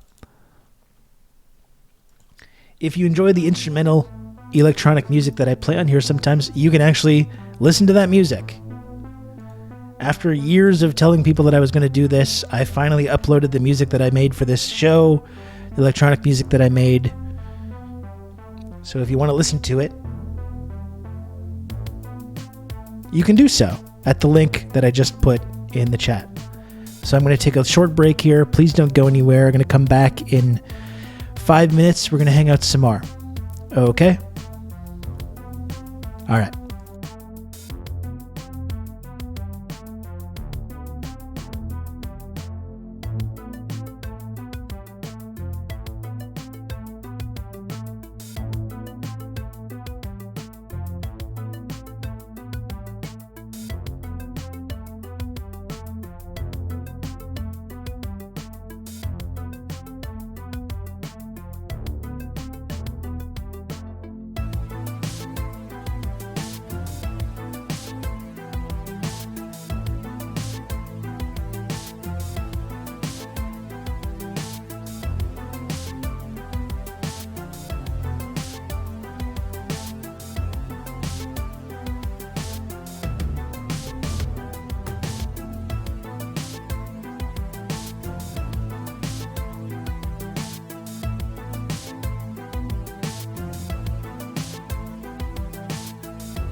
I'm back. Hello.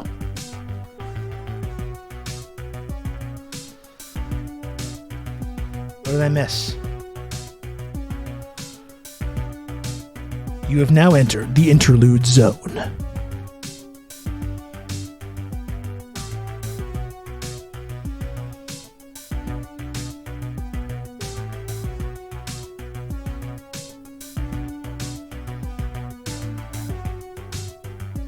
I saw that, Jay. James Lindsay was on Rogan and said Boeing is intentionally using DEI to commit suicide in order to make space for a Chinese competitor because the WEF is Maoist. I mean, we talked about this the other day, the obsession with like the WEF. We're like an arm of the capitalist elite, and these fucking morons have to convince themselves that it's part of some communist plot. These are the public intellectuals that know that are the most anti-communist. No clue what they're talking about. Just stupid people. Stupid, incurious, reactionary people. That's what I was saying the other day, DJ Mule. Klaus Schwab. Oh no. These people have worked themselves into a goddamn frenzy. They're terrified of this man, Klaus Schwab. Oh no, who's the puppet master? The puppet master that's controlling all global events. Oh no, not Klaus Schwab. Please protect me from this fucking German loser. You know? These people are so funny. All the ways that like you can see the ruling class has this immense amount of power over us, how we don't live in a democracy. You know, controlling the ruling class that controls the weapons manufacturing industry, controls the media, controls all these like vital industries that have like completely reshaped our entire lives, are leading us towards this nightmare future. All the people that you could focus on, and we got to talk about Klaus Schwab. Oh my gosh, Klaus Schwab is coming for you. He's coming for you in the night. He's gonna black bag you and take you away to a FEMA camp and force feed you bugs in a 15-minute city. He's gonna force you to live in a 15-minute city where you can go get groceries in walking distance from your goddamn home. This terrible nightmare future where you don't live in a McMansion and just spend all your time in your fucking car going to Home Depot.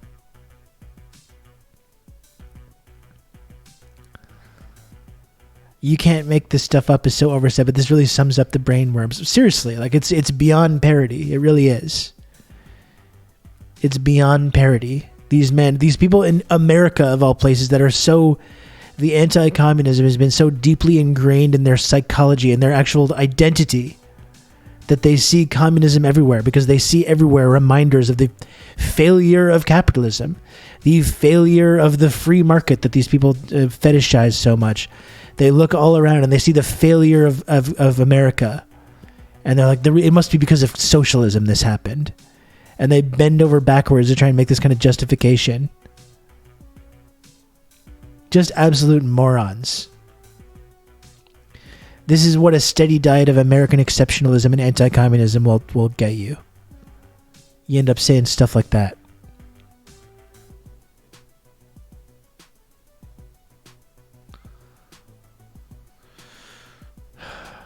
Yeah, the music video we watched on the last... That was insane. People spend time making this stuff. Imagine your son, your like teenage son. You go, "What are you doing, son? What are you working on?" And he's sit there editing this like AI Klaus Schwab rap video.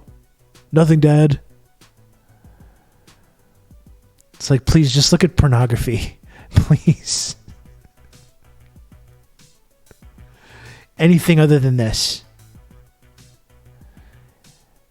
Anything other than this, please.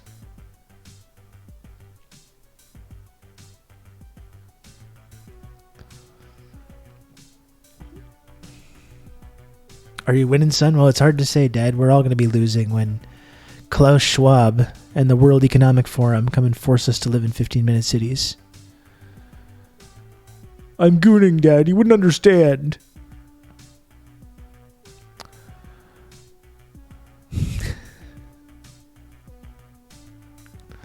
Just absurd. Not now, Dad. I'm owning the WEF online. Listen, can you just pick up a football? Please. Please just pick up a football. I'm begging you. Let's get into toxic sports culture. Anything other than this.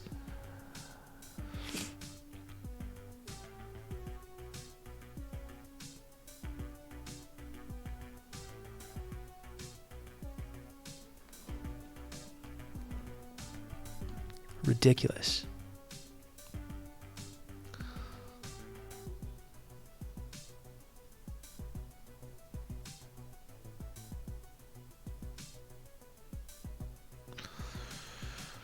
Let's see. I would like to put on just a little video we could take a look at.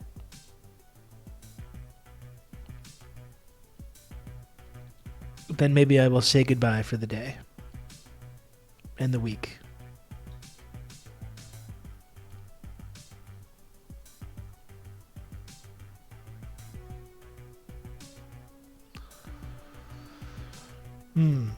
Oh, this looks like a good video. The Real News Network just come out October 7th in Israel's propaganda war on the Real News Network. So I guess that's Ali Abunimah and Chris Hedges. That should be really good. A little bit long. I don't think we have time to get it today, but I'm going to bookmark that. So maybe on Monday we can take a look at that.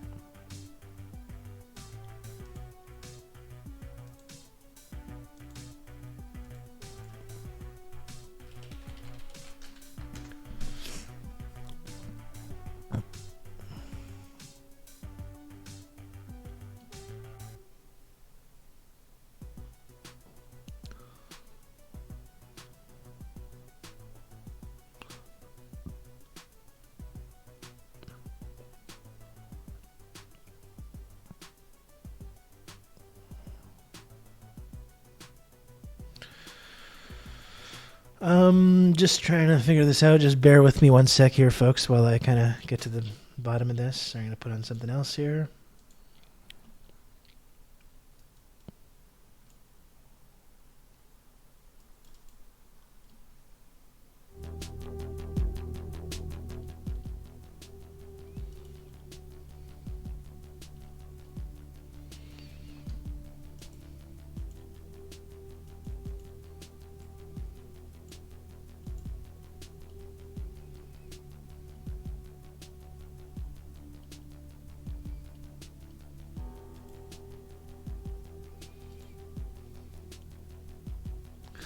Yeah, I'm wondering about this as well, Relic, because that was supposed to come out, I think, on Tuesday, right?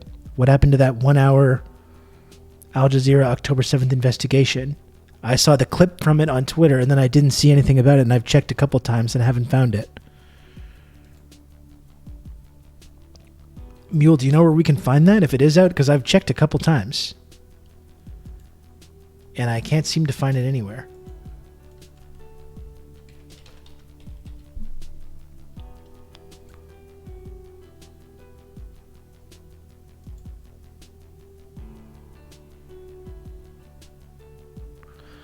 I mean, should we talk a little bit about, like, Chuck Schumer and Chuck Schumer's comments about Netanyahu and the reaction to that? And now there's this story, I saw a story being promoted about how Biden is, like, trying to do regime change against Netanyahu. Should we talk about this a little bit? It's really strange.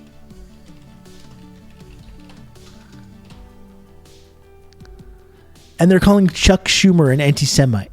They're calling Chuck Schumer an anti-Semite about this. No, but like that's my first reaction, Cinnamon Challenge. Like it is theater, right?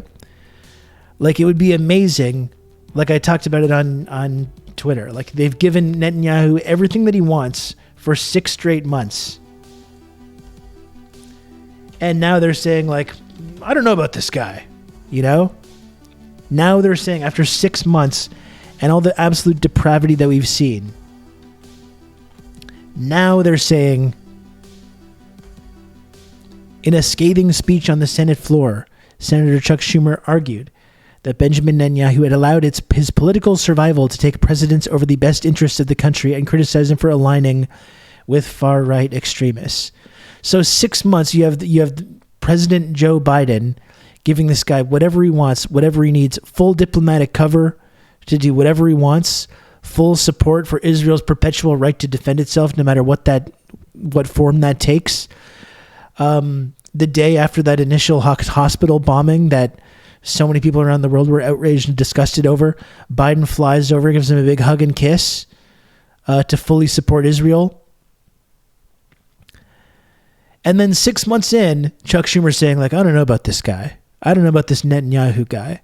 And you're hearing whispers of like the CIA and Biden like trying to do regime change in Israel. Like, it seems bizarre to me.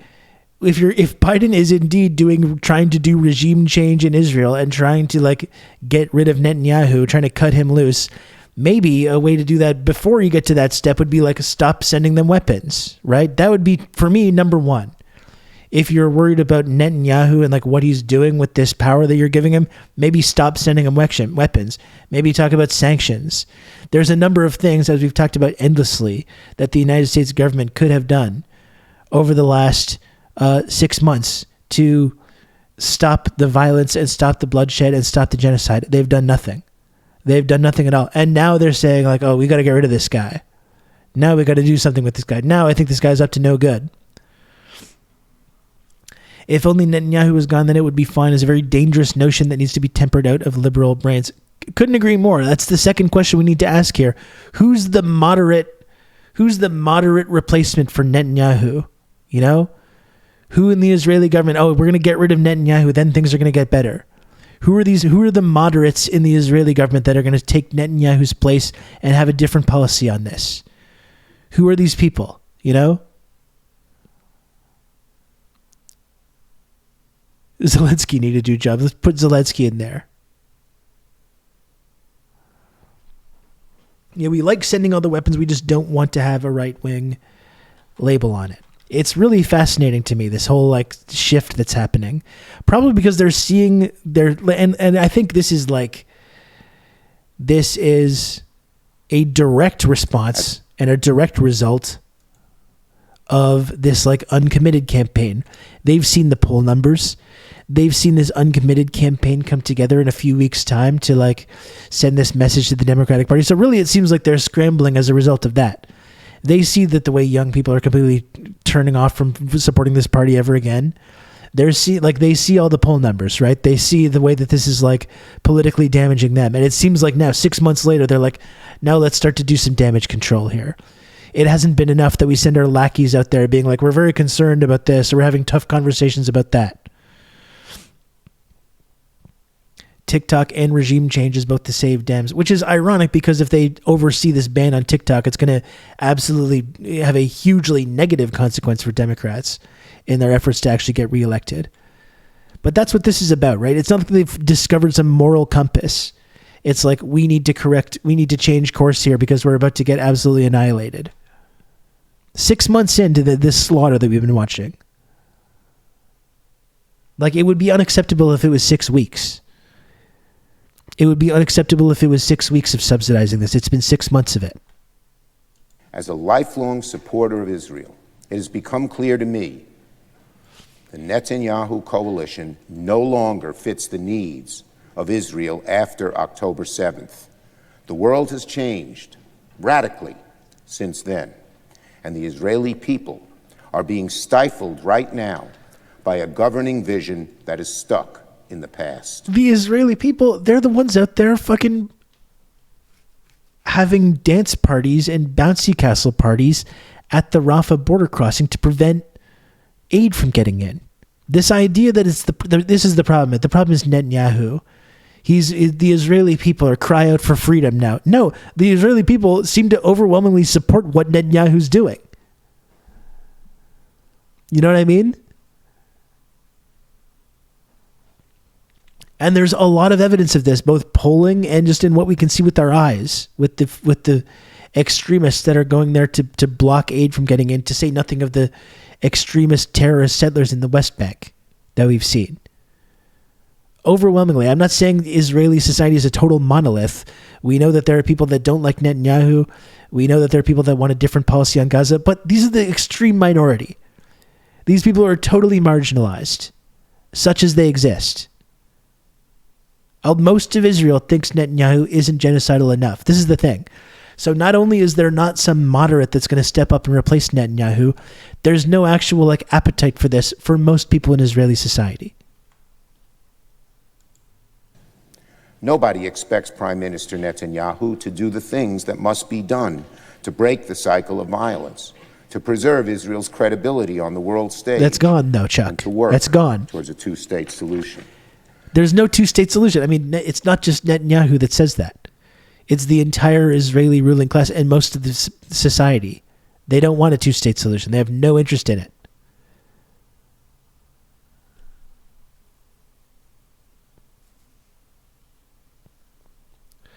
Yeah, the TikTok guy goes on chat sites with Israeli youth and they find out he's Palestinian and they go into genocidal frenzy. Just put a microphone in front of some of these people and listen to what they have to say and then come and tell me that the problem is Netanyahu.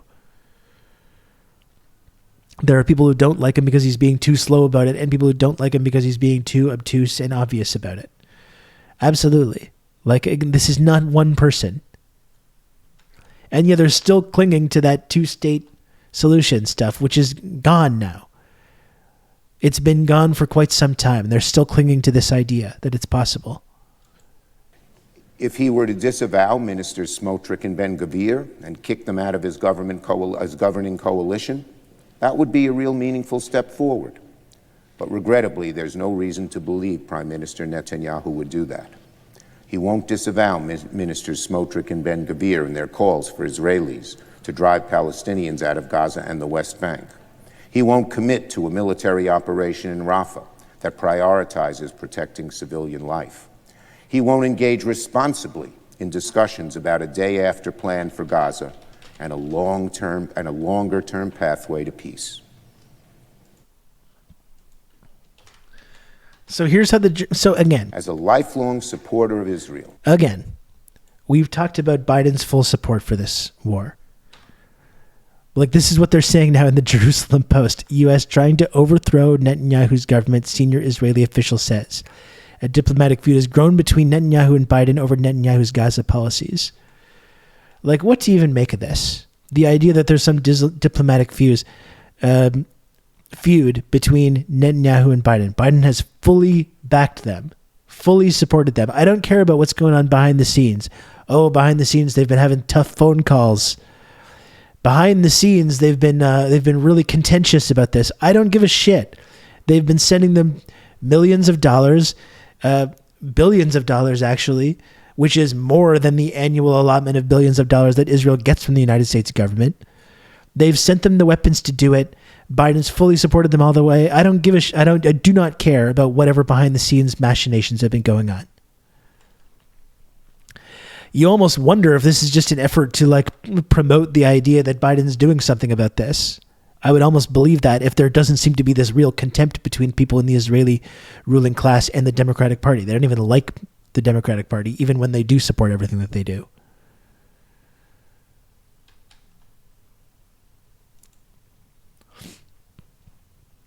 The Biden administration is attempting to overthrow Prime Minister Benjamin Netanyahu's government, a senior Israeli political official said on Tuesday night. And again, this is what you get when you fully back them in everything that they do. The moment you slightly criticize them, this is what these accusations start to come out. This is like when they pick one cop to throw under the bus after a particularly egregious brutality incident, for sure, yeah. I really do think this is all happening because of the uncommitted campaign and because of the poll numbers that they're seeing. We expect our friends to act to overthrow the terror regime of Hamas and not the elected government in Israel, the official said in reaction to the annual threat assessment report, which warned that Netanyahu's coalition could be replaced by a more moderate one. Netanyahu's viability as a leader, as well as his governing coalition of far-right and ultra-Orthodox parties that pursue hardline policies on Palestine and security issues, may be in doubt, the U.S. said in the report. Distrust of Netanyahu's ability to rule has deepened and broadened across the public from its already high levels before the war. We expect large protests demanding his resignation and new elections. A different, more moderate government is a possibility. Who believes this? Who believes that there's going to be a moderate Israeli government that's going to get in there? This is absolute fantasyland delusional stuff. Oh, we think there's a possibility a more moderate government's going to get in there. Do you hear yourselves Do you really hear yourselves here? Come on.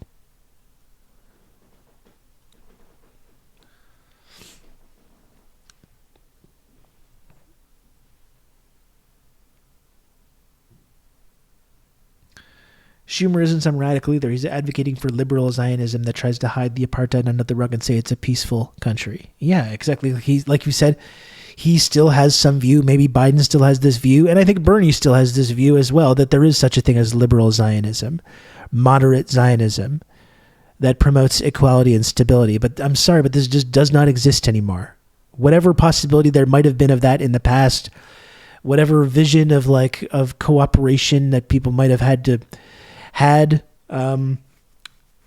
here, or kind of romantic ideas about like what these kibbutzes could represent in terms of like a social or economic project, they died long ago. These dreams died long ago. There's no such thing anymore.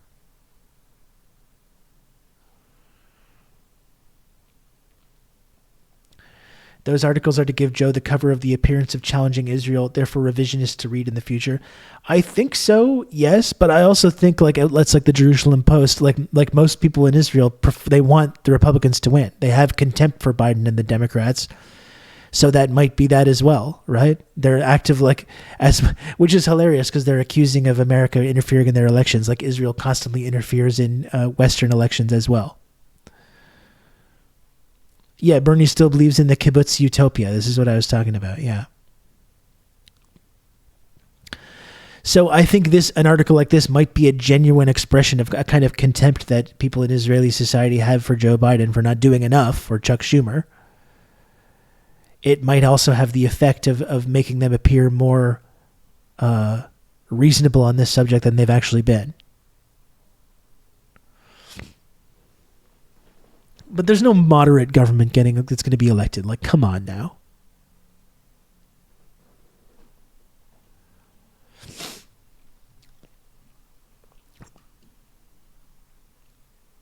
The only Zionism that could have existed that would have survived was destroyed by the ultranationalist wing in the crib. It's not worth hoping for an ideology deader than Jesus. Yeah.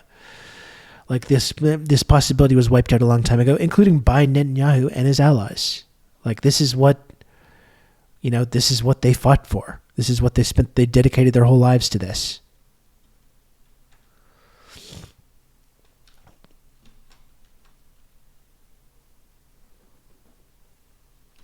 Once we get Chancellor Hitler out of there and we get some liberal Nazis, we'll really be able to work towards peace. Like, you joke around, Amazing Bird Show, but that was a legitimate viewpoint that a lot of people in the United States government and the intelligence community had. The Alan Dulles wing of the intelligence community. That's genuinely what they wanted, how they wanted to end World War II. Let's get Hitler out of there, get the Nazis on side, and pivot towards fighting the socialists. Like, that was a legitimate viewpoint. It's almost a miracle that there was a Nuremberg trials at all in the first place.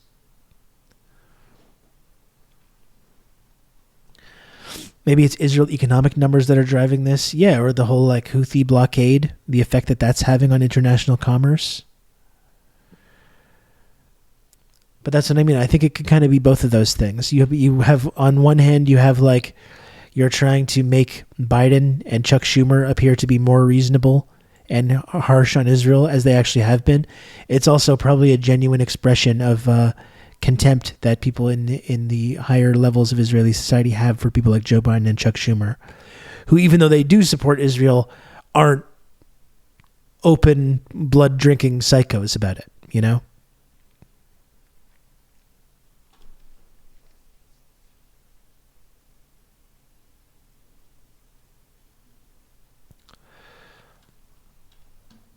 Blood drinking, probably not the best term to be using there, but we're going to move on from that. It's a metaphor. It's a metaphor for people that are sick and obsessed with violence, which can be applied to people from many different cultures. Just to be totally clear when we talk about this.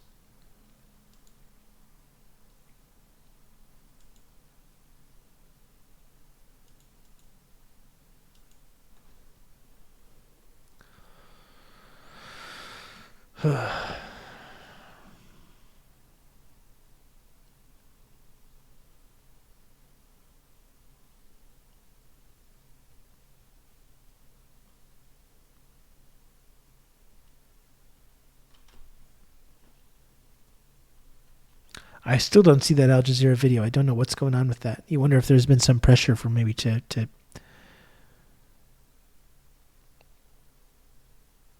not post that. Maybe we've seen them been faced with that kind of pressure before when it comes to the lobby documentary.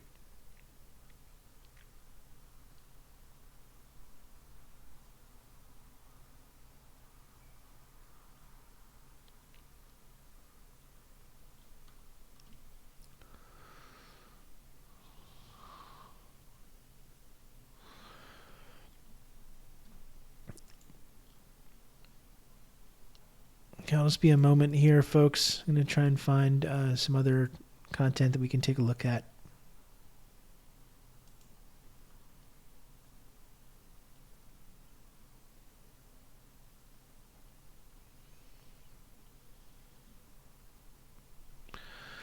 Don't mind me, folks.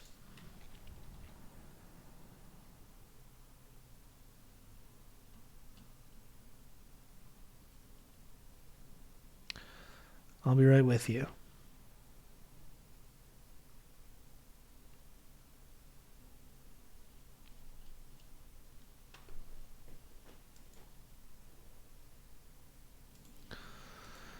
Talk amongst yourselves.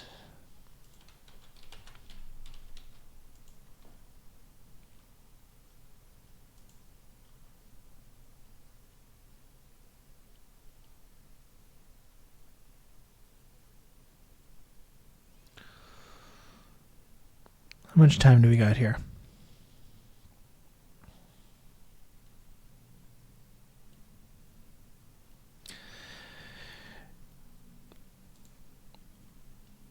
Don't really want to put on a whole hour-long video because those always take time to do. You can count on me. You're going to have good old Rob to talk you through all this.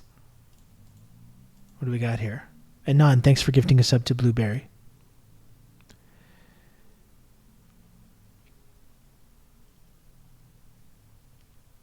Thank you very, very much, Anon.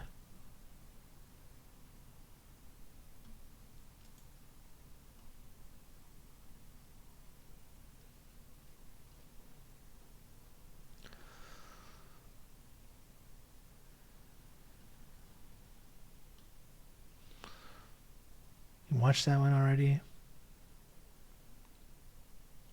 That one's older.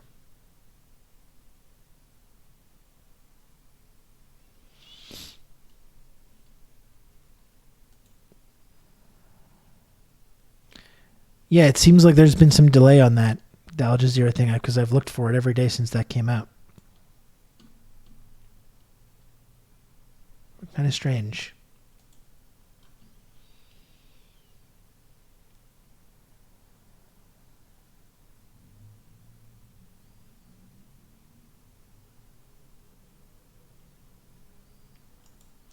Okay, this Rania clip should be good. Sorry for the delay there. I was just really kind of struggling to find something to put on here. Let's take a look at this. Maybe I won't do this whole video. We'll see how it goes. But here's an interview with our friend Rania Khalek, interviewing Tariq Cyril Amar, German historian, who goes pretty hard on this stuff, I gotta say. I think that the comparison with the Holocaust between the Gaza genocide and the Holocaust is absolutely legitimate. It's not only legitimate, it's actually necessary, right? And it's very important that we resist that pressure that we are getting from the Israel lobbies in various countries that have infiltrated lawmaking processes and policing, for instance, in Germany, very effectively, and are appropriating the repression apparatus of the state. And the pressure goes into forbidding us to make that comparison. And we have to reject that. I think it's a very important form of resistance, actually, that we don't go along with that and reject it out of hand. The Gaza genocide is precisely that. It's a genocide. The Holocaust was a genocide. They're categorically comparable. They were not the same, but that's not the question. They're comparable. Hello, everyone. I'm Rania Khalek, and this is Dispatches. Gaza is a death camp. It's a live-streamed Holocaust being carried out by an Israeli society joyously convulsing in open displays of genocidal fascism. And the ruling class in the U.S. is guaranteeing this horror continues, no matter the cost. How does a society become so hateful and fascist that its citizens revel in the mass slaughter of babies? block food aid to starve them, and openly celebrate torturing and butchering them? What's with the US-led West's ride-or-die attitude when it comes to Israel's barbarism? And how might this Gaza method be applied elsewhere? To discuss this and more, I'm joined by Tariq Cyril Amar, a historian from Germany who's currently an associate professor of history at Koç University in Istanbul. But before we jump into it, this is just part of this episode. The full episode is available for Breakthrough News members only. You can become a member at patreon.com/breakthroughnews. And as always, be sure to hit the subscribe button and the bell so you get a notification whenever we post new content. And if you appreciate this show, you can also donate below on YouTube. Tariq, welcome back to the show. Hi, Rania. Very nice to be back. Well, it's good to have you back, though, of course, the subject matter is worse than the last time we spoke. I mean, the last time I had you on the show, it was, I think, about maybe a little over a month into this genocide in Gaza. And things have only gotten worse, and it's just shockingly disgusting what we're witnessing on a number of levels. So a good place to start is, I think, you have studied the Holocaust before, which was carried out by genocidal fascists.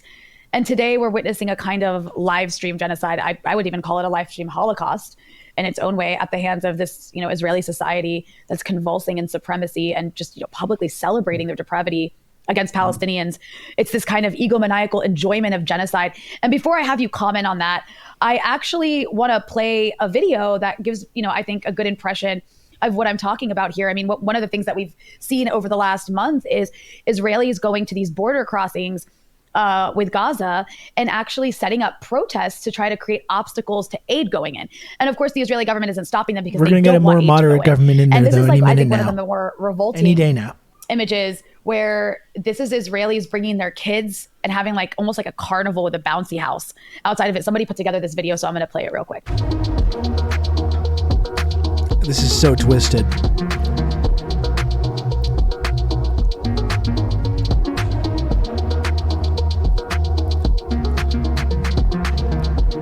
These people are just sick. They're sick.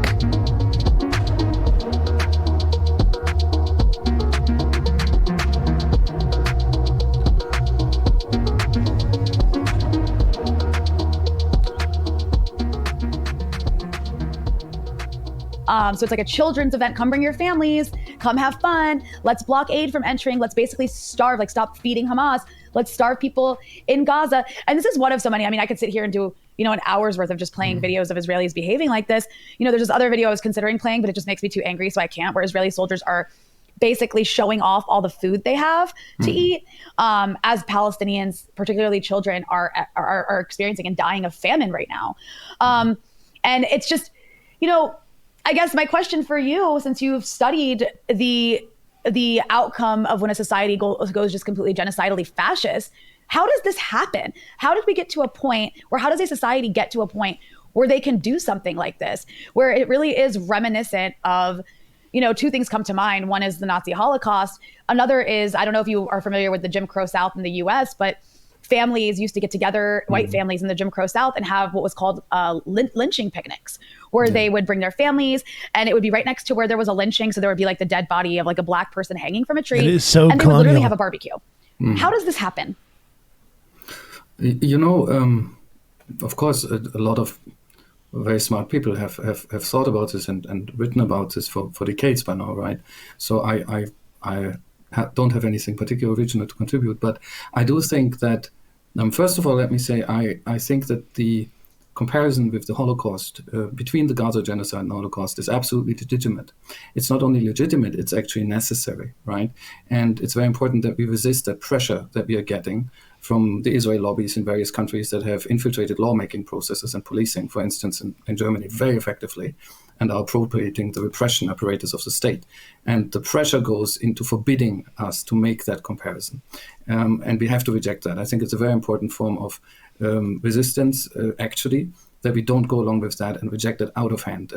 The Gaza genocide is precisely that. It's a genocide. The Holocaust was a genocide. They're categorically comparable. They were not the same, but that's not the question. They're comparable.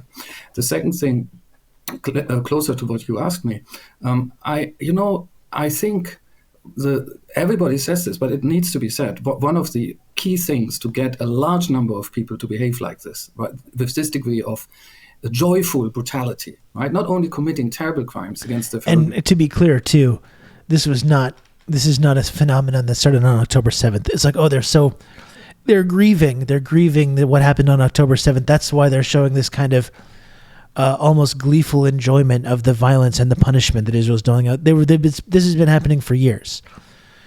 Like the hilltop that these kibbutz residents, they go and set up lawn chairs to have beverages while they watch Gaza being bombed. That was from years ago. That was long before October 7th. This is not a new phenomenon.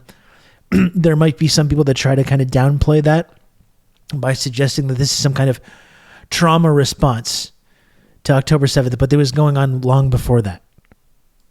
Human beings, and not just crimes that are, in quotation marks, just, that are about gain or making a profit, right? Humans do this all the time, but crimes that clearly are sadistic, highly sadistic, right? The profit of the crime is to gain the suffering of the victim, right? And as many as you can.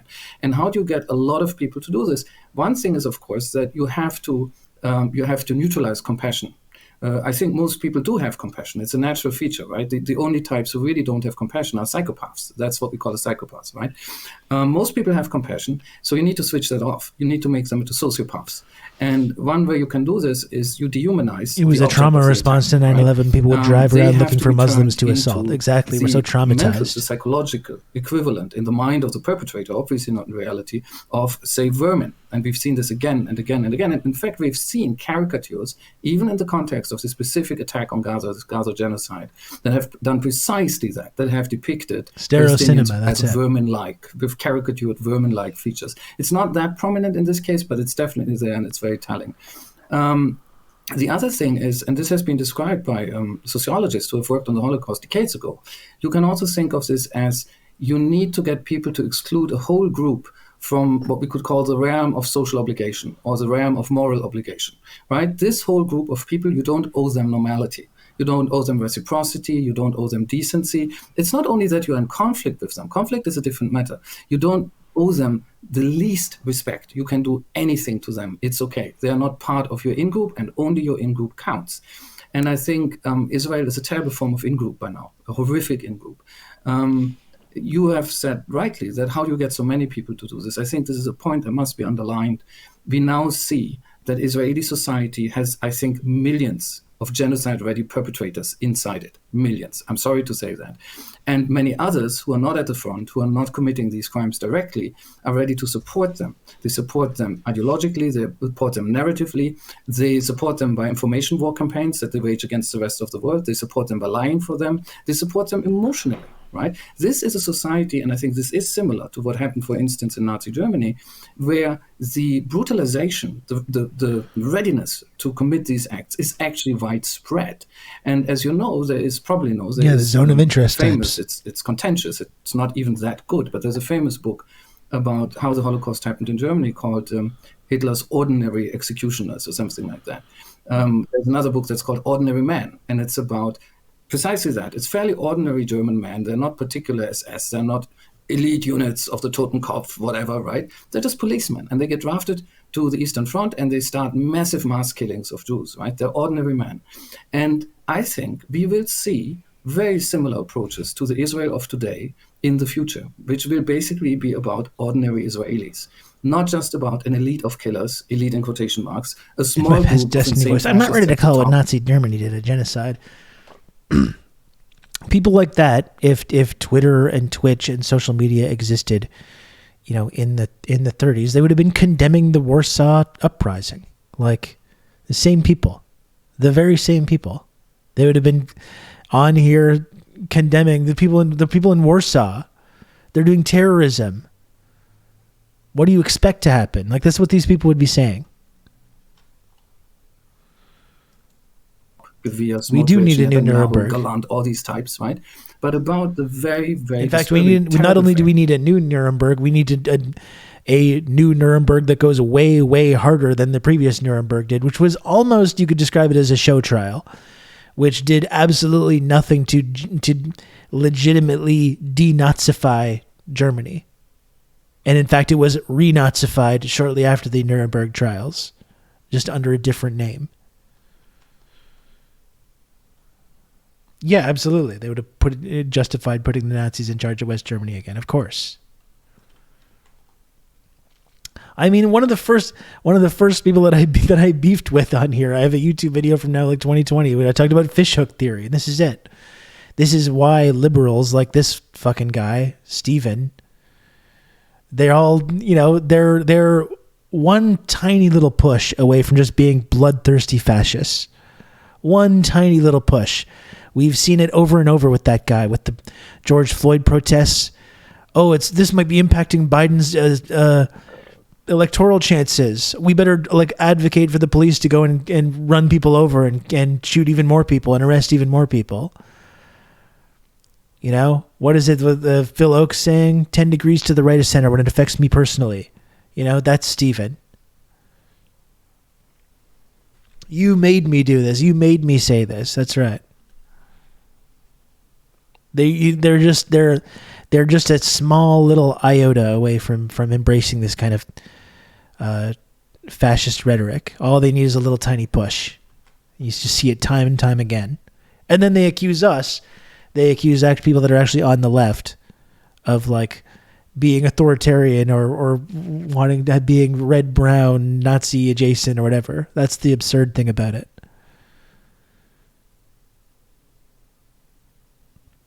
I can't remember if we watched that here, Crad Bibs, but I think that's the ultimate example of that like Western brain. People that would still look at China's policy in Xinjiang and say that's a genocide, and then look at what's happening in Gaza and say no evidence. Where's the evidence of a genocide?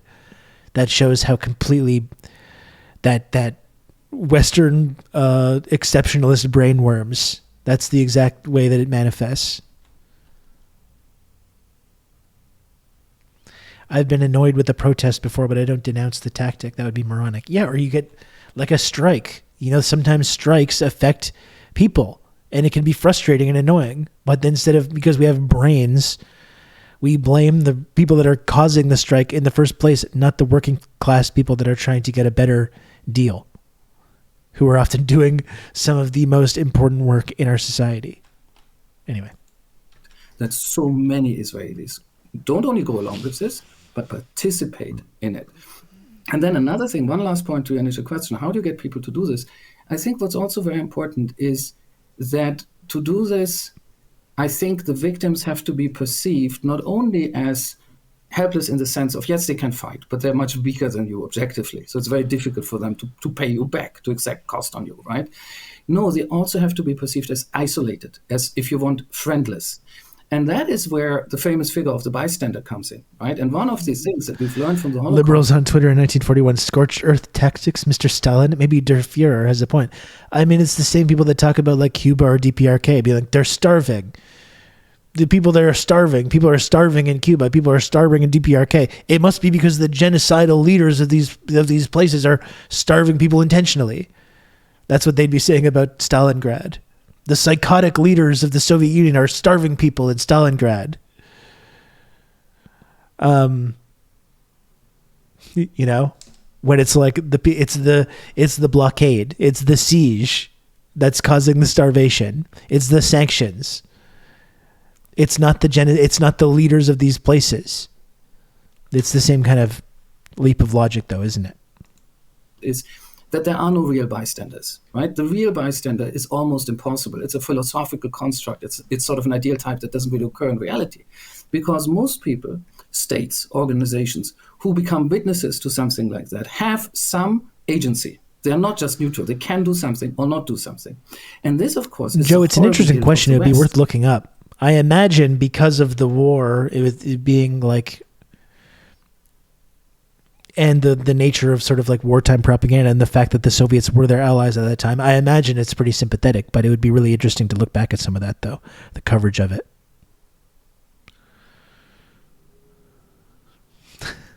We signal back to Israeli society all the time that these Palestinians are friendless. We don't care. Go after them. There's no price to this. And this has two dimensions. One is, as it were, practical. It means impunity. And impunity is, of course, one of the things that has driven Israeli society so mad over time. But the other thing is that it also reinforces the psychological effect of, well, if nobody stands up for them, well, then clearly something is wrong with them. So they are not quite human. So we can as well exterminate them. And while we exterminate them, we can have sadistic fun with them, right? We are feeding back into this as well. Yeah, that's a really good point. And I'd like to sort of delve a bit further into the Holocaust comparison, because, in the past, I tried to stay away from the Holocaust and Nazi comparisons. I think we're very much conditioned to, you mentioned the role that Israel lobby plays in sort of having ownership over the idea of genocide, and specifically like the Nazi Holocaust cannot be compared to anything else ever, ever, ever. So there's that, but then there's also the fact that when it comes to the issue of Palestine, because of the sensitivity of equating, the so-called Jewish state with Nazis is very controversial. People shy away from it.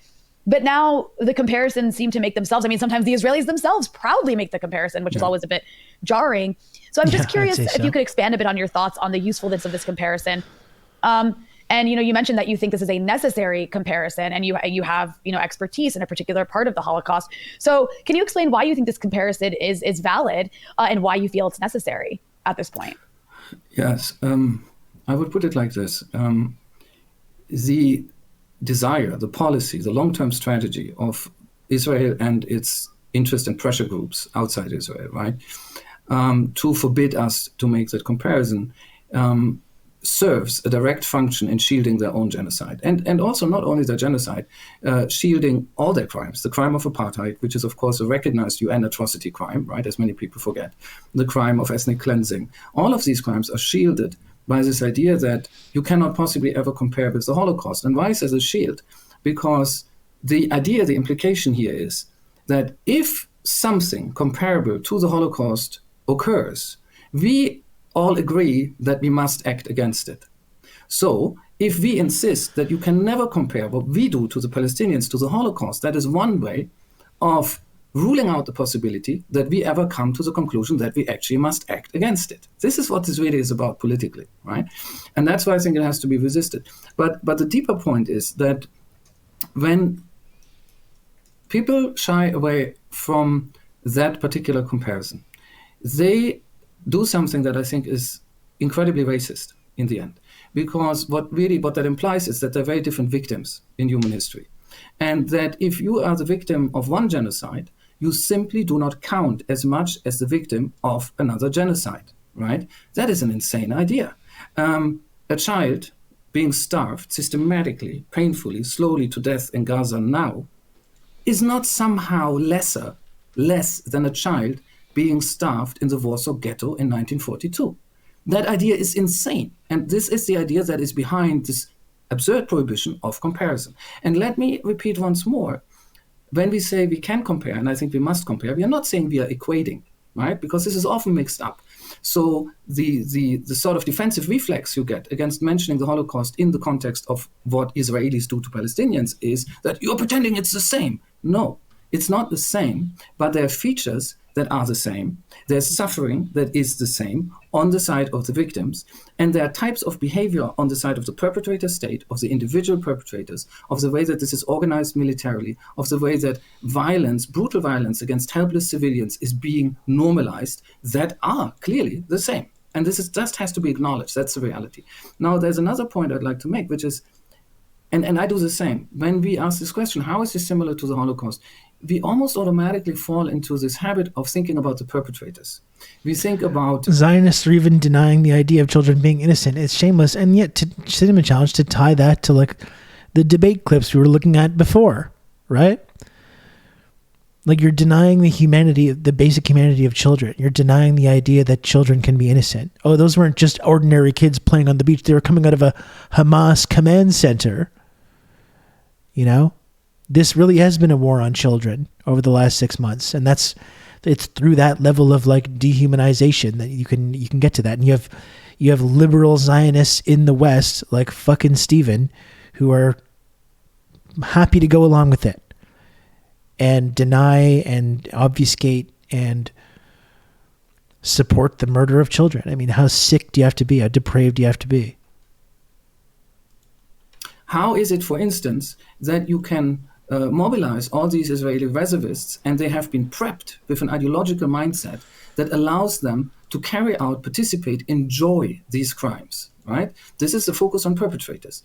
How is it possible that the Israeli state achieves such an enormous isolation of the victims, where almost nobody really wants to come to their help, like with very few exceptions, like Yemen? Let's not forget, World War II was not about helping the Jews. In the end, World War II also put a stop to the Holocaust, although 6 million million victims had already died, right? But the agenda of Germany's and the United States government knew that was going on too before they stepped in. Simply not what happened. And in that sense, and before the war, when Jews were systematically persecuted in Germany and German-controlled areas already before 1939, there's a history of abandoning them, not of helping them, not even of helping them getting out, right? This is actually what happened. And that, again, is very similar at an abstract level with what is done to the Palestinians now. They're being abandoned to their fate with a vengeance. But that brings me to this other point. We need to think from the perspective of the victims. We need to ask not only how is this similar from what happens on the perpetrator side, we need to ask how is this similar from what happens in terms of what happens in the experience of the people who are the victims of these horrible acts of violence, right? And there I would say the similarities are striking. If you're a Palestinian now in Gaza, the whole world signals to you that not only you are on your own, but you don't count. You don't count. It's not important that you die. It's not important that they bomb your child. It's not important that they tore off the limbs of your child. It doesn't matter. What we will talk about is, well, are some Israelis somewhere afraid? Are some Jewish students afraid on an American campus? That's what we will talk about. We will not talk about you, the real victims of horrific violence, although we can see that. What about all the scary slogans? All the scary words and slogans, though? That's what we should be focusing on. There's Columbia professors that feel very scared and intimidated by the kind of words and slogans that are being used. Let's spend multiple news cycles debating this, please. If there's one thing that's made me feel more insane over the last 6 months, is this nonstop, endless cycles of bad faith discourse where we're debating the hurt feelings of comfortable people here in the West and totally ignoring the brutality, the criminality, the mass murder, the genocide that we've been seeing. It has been absolutely crazy making. That sense of abandonment, I think, is incredibly similar. It has the projection and the co-opting of victimhood is a symptom of authoritarianism and fascism. It is. Exactly. Our enemy is simultaneously weak and strong. We are simultaneously weak and strong. We're poor victims, and we're also, violent, retributive warriors. You know. The Holocaust. Whenever I've read about it, that the horror is, in quotation marks, not only the murder. The murder is terrible, but how does it feel to be murdered often over an extensive period of time, to be starved, worked to death, to live in fear, to try to escape but not manage. And all the time nobody will help you. Your former neighbors won't help you. Other states won't help you. Nobody is there to help you. In fact, quite a lot of people will side with the perpetrators, although they have nothing to do with you. They will get a kick out of siding with them. For instance, Germans, quite a few Germans, who enjoy writing about what they call Pallywood. And you know what they mean by that. They mean that the Palestinians are faking their suffering. And there are a lot of Germans who have nothing to do with this, except that they take a vicarious joy in putting the boot in as well. Right, they're slaughtering the Palestinians. Let's add an injury and an insult to that from the sidelines, right? So once you think about the experience of the victims, also the fact that your resistance is criminalized, that when you actually, as much as you still can, pick up arms and fight back, you are treated as the Nazis treated these people as bandits. If you dared organize yourself in a partisan detachment, say in what is now Belarus, hide in the forest and start ambushing German convoys, they didn't say, oh, yeah, we can understand. We are after your skin. So, yeah, that's what's happening. No. Another I'm not muted, am I? Another really interesting exercise, I think, would be reading German media about like the Warsaw Ghetto Uprising. I think that would be a really fascinating exercise as well. Tracking down some German media, newspaper articles about this stuff, about the Warsaw Ghetto Uprising, and try to find the similarities. I am guessing that there would be a lot of similarities to the way these narratives are promoted and the way these uprisings are discussed. Even the whole Reichstag fire, right? We were victimized in the Reichstag fire. We were victimized. Our beautiful boys were murdered, It's all the exact same tactics. I'm not muted. I'm sure the failing Berlin Times had a plethora of articles about it. For sure, the Berlin Times. I'm sure there was all kinds of articles about the weaponized mass rape campaign of the Warsaw Ghetto rebels. Bandits. Now you're extra bad. We will go after you. You're total criminals. And not only will we kill you when we get you, we will wipe out whole villages in the area because they've helped you. That's how bad this is. And we see something very similar. Even the resistance to this obvious injustice is criminalized.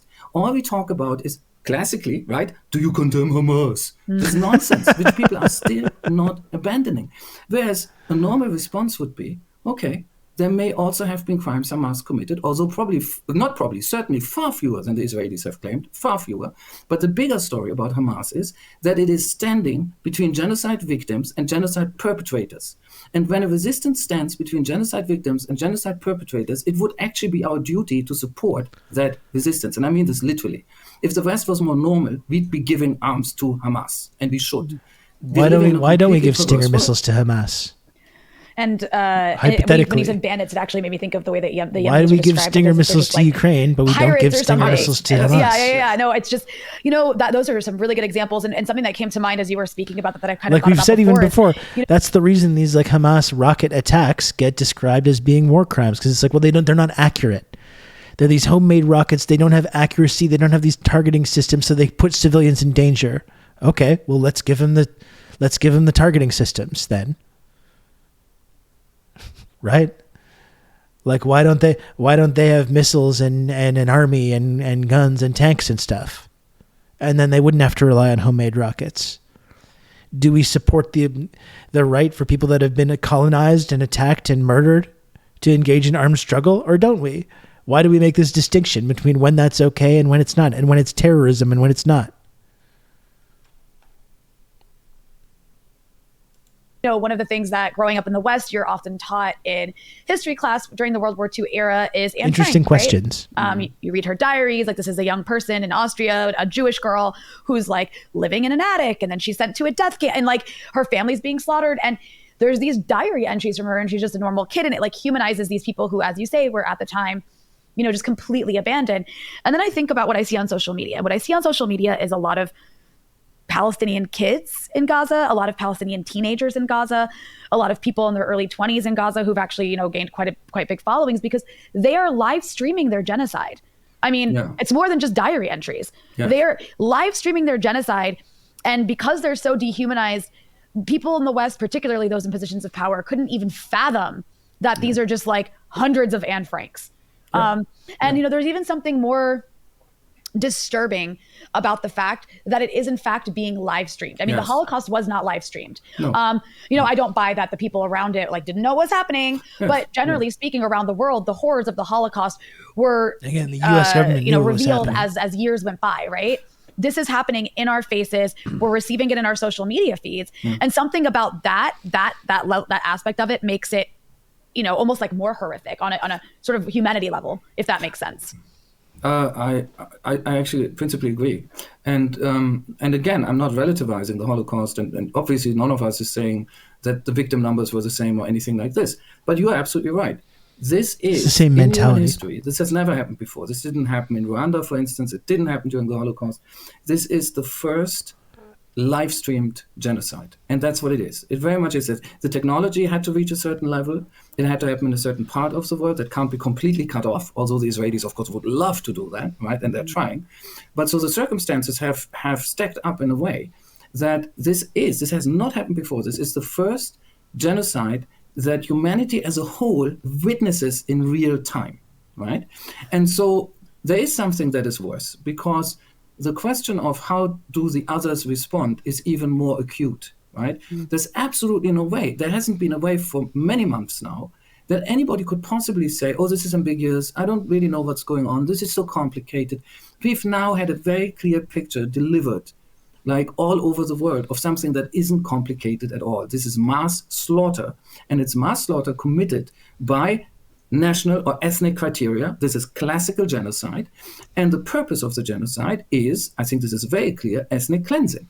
The genocide is carried out to remove these 2.3, 2.4 million Palestinians at the beginning of all of this. Now there are fewer because many have been murdered from the Gaza Strip, from the whole Gaza Strip, and then do something else with it. So there's absolutely no way one cannot see this. And we see it in real time. We have known it for a long time. And what is so striking is the immense resistance to acknowledge the fact that is right there in our face and to draw normal consequences from this. Right? I mean, if you ask yourself, okay, the United States isn't ready to send an army to fight Israel. Right? If we lived in a normal world, the West should send armies to fight Israel, to defeat Israel. That would be a normal world. It's hard to imagine because ours is so far removed from that. If we were in a normal world, kind of feels like that's the only way this is going to stop. Led by the West, led by the North, because they still have the biggest armies, and they would attack Israel and stop it. That would be a normal world, right? Acting according to the 1948 Genocide Convention and all sorts of other very important rules. But let's assume, okay, we can't even handle that. But we live in a much worse world than that. We live in a world in which, as we know, not only the USA, although the worst quantitatively, Germany, Canada, France, Britain, you name them, have proactively continued supporting the genocide. They are literally accomplices. They're not just tolerating it. That would be bad enough. That's horrible. They're accomplices. They're so deep inside this. I'm almost thinking accomplice isn't even the right word anymore. It's like a co-production. They're co-genociding. I would say the Germans are co-genociding with the Israelis. If you look at their arms exports, they have ramped them up during the genocide. The Americans, on a different scale, bigger of course, same picture. I truly don't know if accomplice even suffices anymore as a word. I've been saying junior partner. Anyway, there's a couple minutes left in this interview. I really encourage people to watch the rest of it, and please support the work that Rania and the rest of the Breakthrough News team does. I think that's just about to do it. I think that's going to do it for me for this week, folks. I'm coming up on 3 hours here. I've had a long day already in the content mines. I did a whole podcast episode before even starting the stream today, so I'm a little bit pooped. I am going to pick up my kid from school in a little bit as well, so I think I'm going to say goodbye for today. But this is another fantastic stream. I was happy to finally have a full week again here. It feels good to be back. I really, really appreciate everyone for supporting the show this week as well, and every other week as well. We got plenty more good stuff coming up next week as well. I've got some really good ideas for guests and other folks that can come on here and talk to us. Anon, thank you for the gifted sub.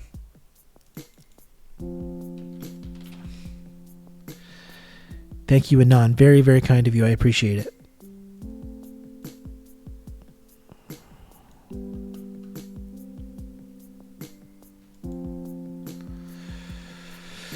Okay. We got Ugopnik. We got Sean Vids. Larry, we just rated.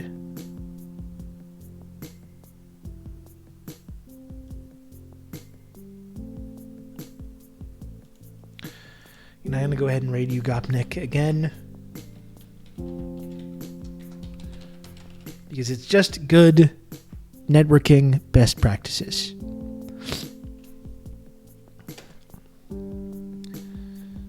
Invalid username. Okay.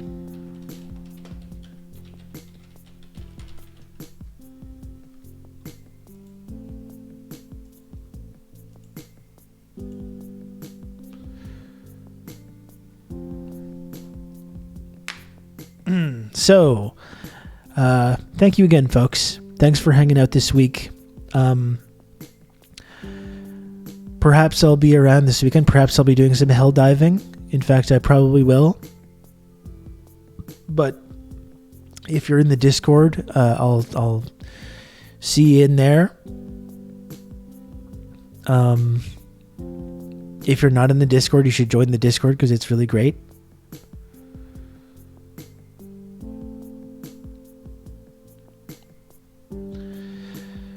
And I don't know. That's all, folks. That's all. Thanks so much, everybody. I'm just going to stare awkwardly at the camera for the next 30 seconds.